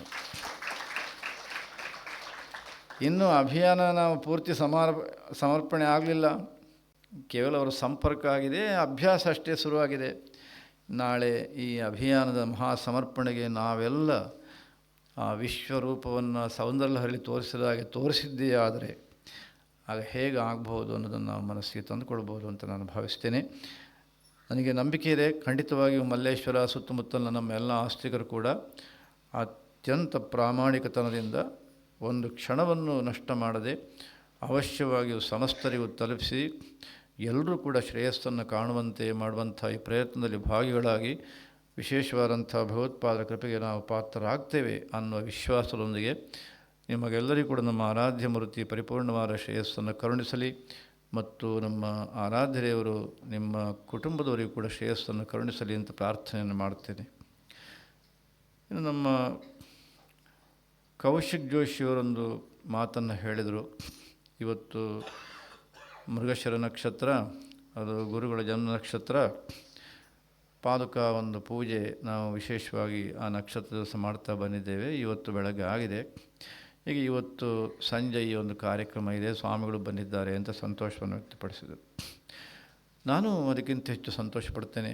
ಯಾಕಂದರೆ ಈ ಅಭಿಯಾನದ ಇವತ್ತು ಶುಭಾರಂಭ ಅದು ಇಲ್ಲಿಂದಲೇ ಆಯ್ತು. ಈಗ ನಾನು ಮೊನ್ನೆ ಬೆಂಗಳೂರಿಗೆ ಬಂದರೂ ಕೂಡ ಇನ್ನೆಲ್ಲೂ ಆ ಕಡೆ ಈ ಕಡೆ ಹೋಗಲಿಲ್ಲ, ಅಲ್ಲೇ ಇದ್ದೇನೆ, ನಮ್ಮ ವಾಸ ಜಾಗದಲ್ಲೇ ನಾನಿದ್ದೇನೆ. ಮೀಟಿಂಗ್ಗಳು ಅದು ಇದು ಆಗ್ತಾಯಿತ್ತು. ಇವತ್ತಷ್ಟೇ ನನಗೆ ಹೊರ ಬಂದಿದ್ದೀಗ. ಅದು ಈ ಗುರುಗಳ ಜನ್ಮ ನಕ್ಷತ್ರ ದಿವಸ ಅವರ ಪಾದುಕೆಯಲ್ಲಿ ಇಟ್ಟಿದ್ದಾರೆ. ಅದಕ್ಕೆ ನಿರಂತರವಾಗಿ ಪೂಜೆ ಮಾಡ್ತಾ ಬಂದಿದ್ದಾರೆ. ಅದಕ್ಕೆ ಪೂಜೆ ಮಾಡೋದರೊಂದಿಗೆ ಪುಷ್ಪಾರ್ಚನೆಯೊಂದಿಗೆ ಈ ಒಂದು ಅಭಿಯಾನದ ಆರಂಭ ಇವತ್ತು ಆಗಿರೋದು ನಾನು ಅತ್ಯಂತ ಸಂತೋಷವನ್ನು ಪಟ್ಟಿದ್ದೇನೆ. ಮತ್ತು ಸುವರ್ಣ ಭಾರತಿ ಅನ್ನೋ ಒಂದು ಹೆಸರಿನಲ್ಲಿ ಕಳೆದ ಬಾರಿಯ ಅಭಿಯಾನದಲ್ಲಿ ಎಲ್ಲ ಕಡೆ ನಾನು ಗುರುಗಳ ಬಗ್ಗೆ ನನಗೆ ಗೊತ್ತಿದ್ದಂಥ ಕೆಲವೊಂದು ವಿಚಾರಗಳನ್ನು ಹಂಚಿಕೊಂಡಿದ್ದೇನೆ. ಜಗದ್ಗುರು ಮಹಾಸನ್ನಿಧಾನಗಳ ವಿಷಯದಲ್ಲಿ ಏನು ಕಾರಣ ಅಂದರೆ ನನಗೆ ವಿಶೇಷವಾಗಿ ಅವರ ಅನುಗ್ರಹ ಇದೆಲ್ಲ ನಿರಂತರವಾಗಿ ಆಗ್ತಾ ಇರೋದರಿಂದ ಒಂದಷ್ಟು ಎಲ್ಲವೂ ಆಗೋದು ಕಷ್ಟ. ಅವರೊಟ್ಟಿಗೆ ಇದ್ದರೆ ಅದು ಸಾಧ್ಯ. ಆಗಾಗ ದರ್ಶನಕ್ಕೆ ಹೋಗಿ ಅವರಿಗೆ ನಿವೇದನೆ ಮಾಡಿದಾಗ ಅವರ ಮಾರ್ಗದರ್ಶನ ಅಥವಾ ಅವರ ಅನುಭವಗಳು, ಅವರ ಜ್ಞಾನ ಇದೆಲ್ಲ ಒಂದು ಸ್ವಲ್ಪ ನಮ್ಮ ಬುದ್ಧಿಗೆ ಎಷ್ಟು ಗ್ರಹಣ ಮಾಡಬಹುದು ಅಷ್ಟು ಮಾತ್ರ ನಾವು ಗ್ರಹಣ ಮಾಡಿದ್ದು. ಅಷ್ಟಾದರೂ ಕೂಡ ಅದನ್ನು ನಾನು ಅಲ್ಲಲ್ಲಿ ಹಂಚಿಕೊಂಡಿದ್ದೇನೆ. ಹಾಗಾಗಿ ನಾನು ಆ ಥರದ ಒಂದು ವಿಚಾರಗಳನ್ನು ಇವತ್ತು ಮತ್ತೆ ಉಲ್ಲೇಖ ಮಾಡೋದಕ್ಕೆ ಇಷ್ಟಪಡೋದಿಲ್ಲ. ಆದರೆ ಒಂದು ಘಟನೆಯನ್ನು ಹೇಳ್ತಾ ನನ್ನ ಮಾತನ್ನು ಮುಕ್ತಾಯ ಮಾಡ್ತೇನೆ. ಸನ್ನಿಧಾನಗಳವರು ಈ ಥರ ಒಂದು ಯೋಚನೆ ಇದೆ ಅಂತ ನನಗೆ ಕಿವಿಗೆ ಹಾಕಿದ ತಕ್ಷಣ ನಾನು ನಿವೇದನೆ ಮಾಡಿದೆ, ನಾವು ವೇದಾಂತ ಭಾರತಿಯಿಂದ ಸ್ತೋತ್ರಗಳನ್ನು ಹೇಳುವಂಥ ಕರ್ತವ್ಯ ಮಾಡ್ತೇವೆ ಅಂತಂದೆ. ತಕ್ಷಣ ಸನ್ನಿಧಾನ ಅಂದರು, ಹಾಗಾದರೆ ತತ್ವಪ್ರಸಾರ ನಮ್ಮ ಸಮಿತಿ ಶೃಂಗೇರಿದ್ದು ಮತ್ತು ವೇದಾಂತ ಭಾರತಿ ಒಟ್ಟು ಮಾಡೋಣ ಅಂತಂದರು. ಅಪ್ಪಣೆ ಆದಾಗೆ ಅಂತಂದೆ. ಸ್ತೋತ್ರ ಆಮೇಲೆ ನಾನೇ ಕೊಡ್ತೇನೆ ಅಂತ ಅಪ್ಪಣೆ ಮಾಡಿದರು. ಅವರೇ ಕೊಟ್ಟರು ಕಲ್ಯಾಣವೃಷ್ಟಿ ಮತ್ತು ಈ 3 ಸ್ತೋತ್ರಗಳು. ಅದು ಶುಭಾರಂಭ ಆದ್ದು ಮೈಸೂರು ಶಂಕರ ಮಠದಲ್ಲಿ, ಎಲ್ಲಿ ನರಸಿಂಹಾರತಿ ಮಹಾಸ್ವಾಮಿಗಳವರ ಶಂಕರ ಅಪರಾವತಾರ ಅಂತ ನಾವೆಲ್ಲರೂ ಕೂಡ ನಂಬಿದ್ದೇವೆ. ಅವರ ಜನ್ಮ ಸ್ಥಾನ ಅದು ಶಂಕರ ಮಠ, ಮೈಸೂರು ಶಂಕರ ಮಠ. ಅಲ್ಲಿ ಸನ್ನಿಧಾನ ದಯಮಾಡಿಸಿದಾಗ ಮೊದಲಿಗೆ ಸುಮಾರು 800ರಿಂದ 900 ಸಂಖ್ಯೆಯಲ್ಲಿ ಮೈಸೂರಿನ ಕಾರ್ಯಕರ್ತರು ಪಾರಾಯಣ ಮಾಡಿ ಅದನ್ನು ಮೊದಲಿಗೆ ಸಮರ್ಪಣೆ ಮಾಡಿದರು. ಅಲ್ಲಿಂದ ಶುಭಾರಂಭ ಆಯ್ತದು. ಅದಾದ ಮೇಲೆ ಅಲ್ಲಿಂದ ನಮ್ಮ ಮಠಕ್ಕೆ ಬಂದರು ಯಾತ್ರೆಯನ್ನು ಮುಂದುವರಿಸ್ತಾ. ಆಗ ನಮ್ಮ ಮಠದಲ್ಲಿ ಮತ್ತೆ ನಮ್ಮ ಕೃಷ್ಣರಾಜ ನಗರದ ಎಲ್ಲ ಆಸ್ತಿಕರು ಸೇರಿ ಅಲ್ಲಿ ಸಮರ್ಪಣೆ ಮಾಡಿದರು. ಅದು 2ನೇ ಕಾರ್ಯಕ್ರಮ. ಅದಾದ ಮೇಲೆ ಬೆಂಗಳೂರು, ಶೃಂಗೇರಿ, ರಾಜ್ಯಾದ್ಯಂತ ಆಯಿತು. ಬೇರೆ ರಾಜ್ಯಗಳಲ್ಲೂ ಅಭ್ಯಾಸ ಮಾಡ್ತಾ ಬಂದರು. ಅನೇಕ ಕಡೆಗಳಲ್ಲಿ ಚೆನ್ನಾಗಿ ಸಮರ್ಪಣೆಯೂ ಆಯಿತು. ಆದರೆ ಆವಾಗೊಂದು ಮನಸ್ಸಿಗೆ ಬಂದಿದ್ದನ್ನು ಅಲ್ಲಿ ಉಲ್ಲೇಖ ಮಾಡಿತ್ತು. ಮೈಸೂರಲ್ಲಿ 1 ಲಕ್ಷಕ್ಕೂ ಹೆಚ್ಚು ಜನಕ್ಕೆ ಹೇಳಿಕೊಡಬೇಕು, ಬೆಂಗಳೂರಲ್ಲಿ 2 ಲಕ್ಷಕ್ಕೂ ಹೆಚ್ಚು ಹೇಳಿಕೊಡಬೇಕು, ಕಾರ್ಯಕ್ರಮ ಮಾಡಬೇಕು ಅಂತ. ಸನ್ನಿಧಾನ ಭಾಳ ಸಂತೋಷಪಟ್ಟು ಪೂರ್ಣ ಆಶೀರ್ವಾದ ಇದೆ ಅಂತ ಹೇಳಿದರು. ಆಮೇಲೆ ನಾನು ಬರ್ತೇನೆ ಆ ಕಾರ್ಯಕ್ರಮಕ್ಕೆ ಅಂತ ಹೇಳಿದರು. ಬೆಂಗಳೂರಿಗೆ ಬಂದಿದ್ದು ನಮಗೆಲ್ಲ ಗೊತ್ತಿದೆ. ಆದರೆ ಮೈಸೂರಿಂದ ಮುಂದಕ್ಕೆ ಹೋಗ್ತಾ ಬಂತು. ಯಾಕೆ ಅಂತ ನಮಗೇನು ಅರ್ಥ ಆಗಲಿಲ್ಲ. ಕೊನೆಗೂ ಈಗ ಮೊನ್ನೆ ಆ ಒಂದು ಕಾರ್ಯಕ್ರಮ 20ನೇ ತಾರೀಕಿಗೆ ಅರಮನೆಯ ಆವರಣದಲ್ಲಿ, ನಾವು ಅರಮನೆ ಮೈದಾನದಲ್ಲಿ ಇಲ್ಲಿ ಮಾಡ್ತಾ ಇದ್ದೇವೆ, ಮೈಸೂರಿನಲ್ಲಿ ಅರಮನೆ ಆವರಣದಲ್ಲೇ ಮೊನ್ನೆ ಕಾರ್ಯಕ್ರಮ ಆಯಿತು. ಮಹಾರಾಜರು, ಆಮೇಲೆ ರಾಜಮಾತೆ, ಅವರ ಕುಟುಂಬದವರು ಎಲ್ಲ ಆ ದಿವಸ ಕಾರ್ಯಕ್ರಮದಲ್ಲಿ ಭಾಗವಹಿಸಿದರು. ಬಹುಶಃ ಅನೇಕರು ನೀವು ಅದನ್ನು ನೋಡಿರುತ್ತೀರಿ ಅಂತ ನಾನು ಭಾವಿಸಿದ್ದೇನೆ. ಅದಾದ ಮೇಲೆ ಸನ್ನಿಧಾನ ದರ್ಶನಕ್ಕೆ ಮರುದಿವಸ ಹೋಗಿದ್ದೆ ನಾನು. ಆವಾಗ ನಿವೇದನೆ ಮಾಡಿದೆ, ಆರಂಭ ಆಗಿದ್ದು ಮೈಸೂರಿನಲ್ಲೇ, ಸುವರ್ಣ ಭಾರತಿಯ ಕೊನೆ ಕಾರ್ಯಕ್ರಮ ಮೈಸೂರಲ್ಲೇ ಆದಾಗ ಆಯಿತು ಅಂತ ಕಾಣುತ್ತೆ ಅಂತಂದೆ. ಅದಕ್ಕೆ ಸನ್ನಿಧಾನ ಒಂದು ಸರಿ ಯೋಚನೆ, ಹೇಗೆ ಅದು ಅಂತಂದರು. ಅಲ್ಲ, ತಾವು ಅಪ್ಪಣೆ ಮಾಡಿದ ಮೇಲೆ ಮೊದಲನೇ ಕಾರ್ಯಕ್ರಮ ಅದು ಮೈಸೂರಿನಲ್ಲಿ, ಈಗ ಇನ್ನು ಸುವರ್ಣ ಭಾರತಿ ಕಾರ್ಯಕ್ರಮ ಇಲ್ಲವೇ, ಇಲ್ಲಿಗೆ ಮುಕ್ತಾಯ ಆಯ್ತಾನೆ, ಇದು ಕೊನೆ ಕಾರ್ಯಕ್ರಮ, ಹಾಗಾಗಿ ಇಲ್ಲೇ ಕೊನೆ ಆಯಿತು ಅಂತಂದೆ. ಓ ಹೌದಲ್ಲ, ಹೌದು ಅಂತಂದರು. ಇದು ಸ್ವರ್ಣ ಭಾರತೀಯ ಈ ಒಂದು ಸಂದರ್ಭದಲ್ಲಿ ನಡೆದ ಒಂದು ಸಣ್ಣ ಘಟನೆಯನ್ನು ನೀವು ನೆನಪು ಮಾಡಿಕೊಂಡ್ರೆ ಆಗ ಭಗವತ್ಪಾದರ ಈ ಉಪದೇಶಗಳ ಸಾಮರ್ಥ್ಯ ಎಂಥದ್ದು ಅಂತ ನೀವು ಯೋಚನೆ ಮಾಡಬಹುದು ಅಂತ ನಾನು ಭಾವಿಸ್ತೇನೆ.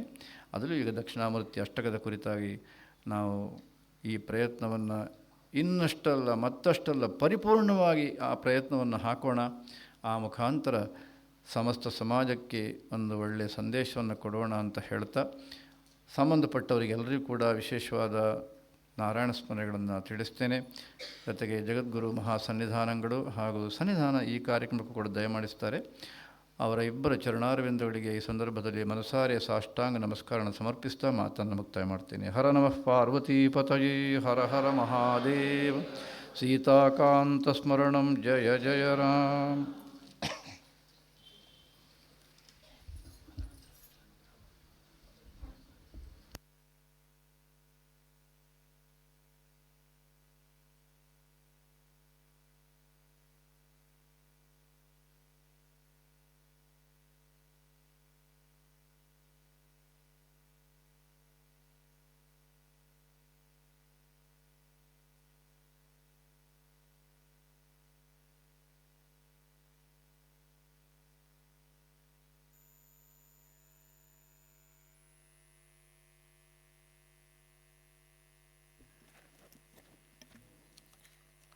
ಶ್ರೀ ಶ್ರೀ ಶಂಕರ ಭಾರತಿ ಸ್ವಾಮಿಗಳವರ ಚರಣಾರವಿಂದಗಳಲ್ಲಿ ನಮಸ್ಕರಿಸುತ್ತಾ, ಈಗಷ್ಟೇ ಗುರುಗಳವರು ಹೇಳಿದ್ರು ಮೈಸೂರಿನ ಶಂಕರ ಮಠದಲ್ಲೇ ಅದು ಪ್ರಾರಂಭವಾಗಿ ಆ ಅಭಿಯಾನವು ಅಲ್ಲೇ ಒಂದು ಸುಸಂಪನ್ನತೆಯನ್ನು ಕಂಡಿತು ಅಂತ.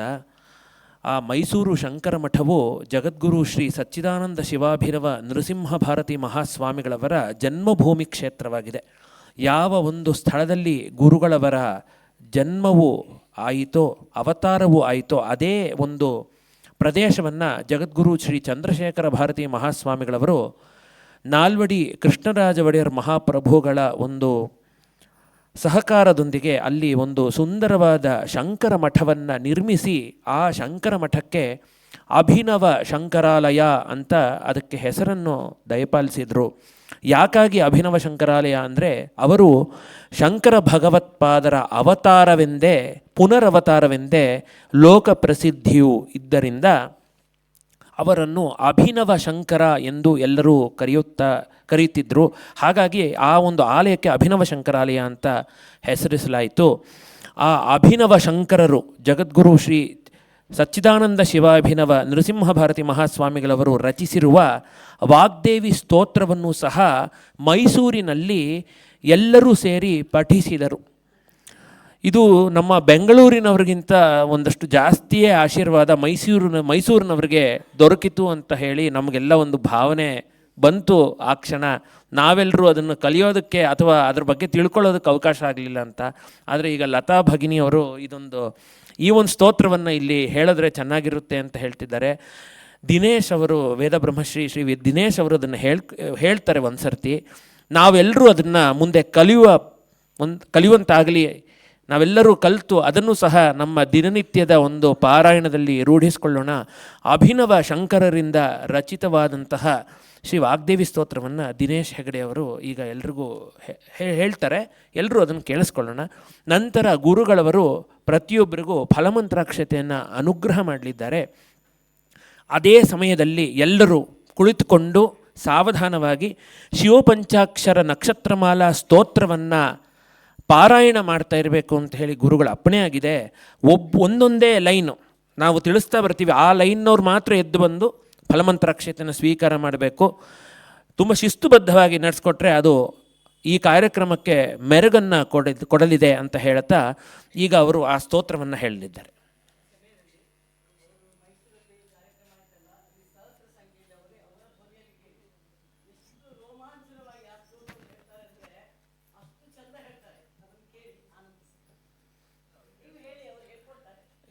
ಎಲ್ಲರ ಹತ್ರ ಅದ್ರದ್ದು ಸ್ಕ್ರಿಪ್ಟ್ ಇದ್ದರೆ ನೀವು ಹೇಳ್ಬೋದು.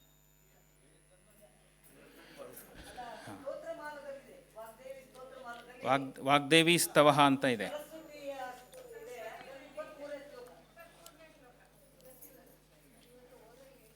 ಸ್ಕ್ರಿಪ್ಟ್ ಯಾರ ಹತ್ರ ಇದೆಯೋ ಫಾಲೋ ಮಾಡಿ ಕೇಳಿಸ್ಕೊಳ್ಳಿ.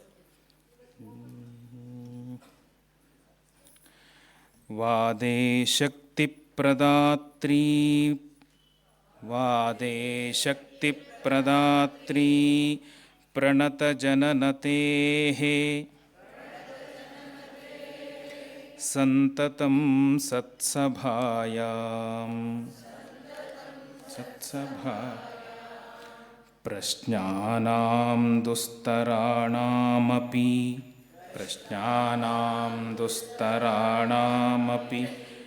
ಲಘು ಸುಸಮಾಧಾನಮಾಶ್ವೇವ ವಕ್ತುಂ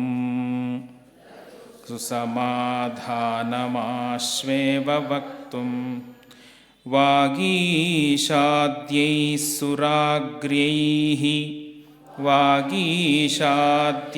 ಸುರಾಗ್ರ್ಯೈಃ ವಿವಿಧಫಲಕೃತೆ ಸಂತತಂ ಪೂಜ್ಯಮಾನಾ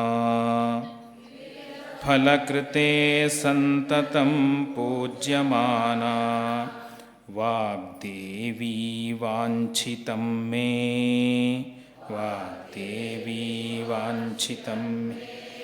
ವಿತರತು ತರಸಾ ಶೃಂಗಭೂಭೃನ್ನಿವಾಸಾ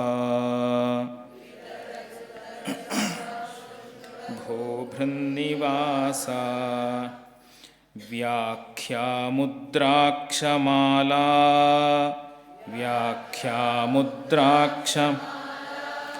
कलशसुलिखितैराजदम्भोजपाणिः काव्यालङ्कारमुख्येष्वपि निशितधियं सर्वशास्त्रेषु तूर्णं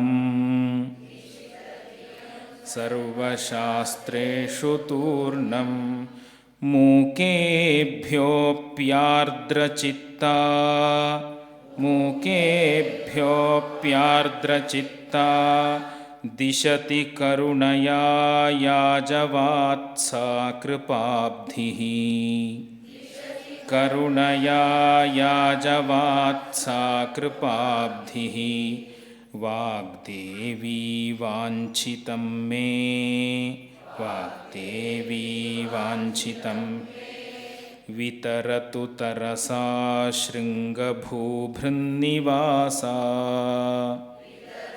तरसा शृङ्गभूभृन्निवासा जाड्यध्वान्तार्कपङ्क्तिः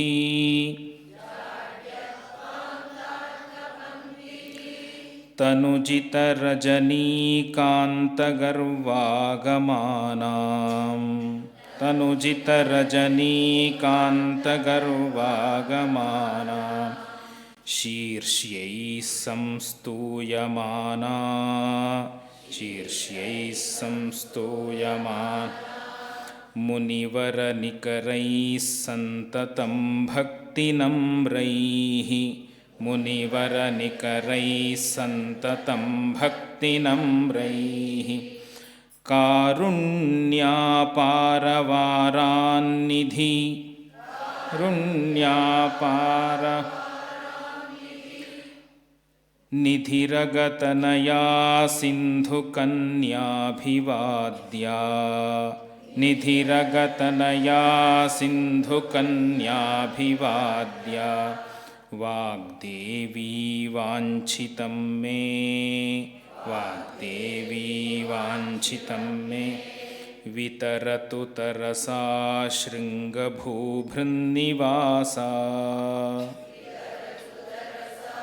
शृङ्गभू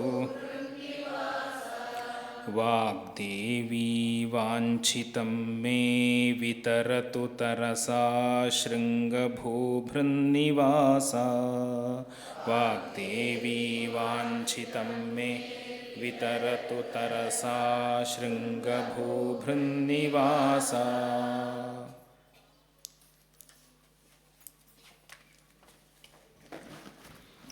ಈಗ ಎಲ್ಲರೂ ಶಿವಪಂಚಾಕ್ಷರ ನಕ್ಷತ್ರಮಾಲಾ ಸ್ತೋತ್ರವನ್ನು ಪಾರಾಯಣ ಮಾಡ್ತಾ ಇದ್ದ ಹಾಗೆ ನಾವು ಸೂಚಿಸಿದ ಒಂದು ಕಡೆಯಿಂದಲೇ ಜನರು ಬಂದು ಭಕ್ತಾದಿಗಳು ಬಂದು ಫಲಮಂತ್ರಾಕ್ಷತೆಯನ್ನು ಗುರುಗಳಿಂದ ಸ್ವೀಕರಿಸಬೇಕು ಅಂತ ಹೇಳ್ತಾ ಇಂದಿನ ಈ ಕಾರ್ಯಕ್ರಮವು ಈ ಒಂದು ವಿವೇಕದೀಪ್ತಿ ಮಹಾಸಮರ್ಪಣೆಯ ಒಂದು ಉದ್ದೇಶಕ್ಕಾಗಿ ಇಲ್ಲಿ ಏನು ಸೇರಿರುವ ಈ ಕಾರ್ಯಕ್ರಮವು ಇಂದು ಈಗ ಸುಸಂಪನ್ನವಾಗಿದೆ.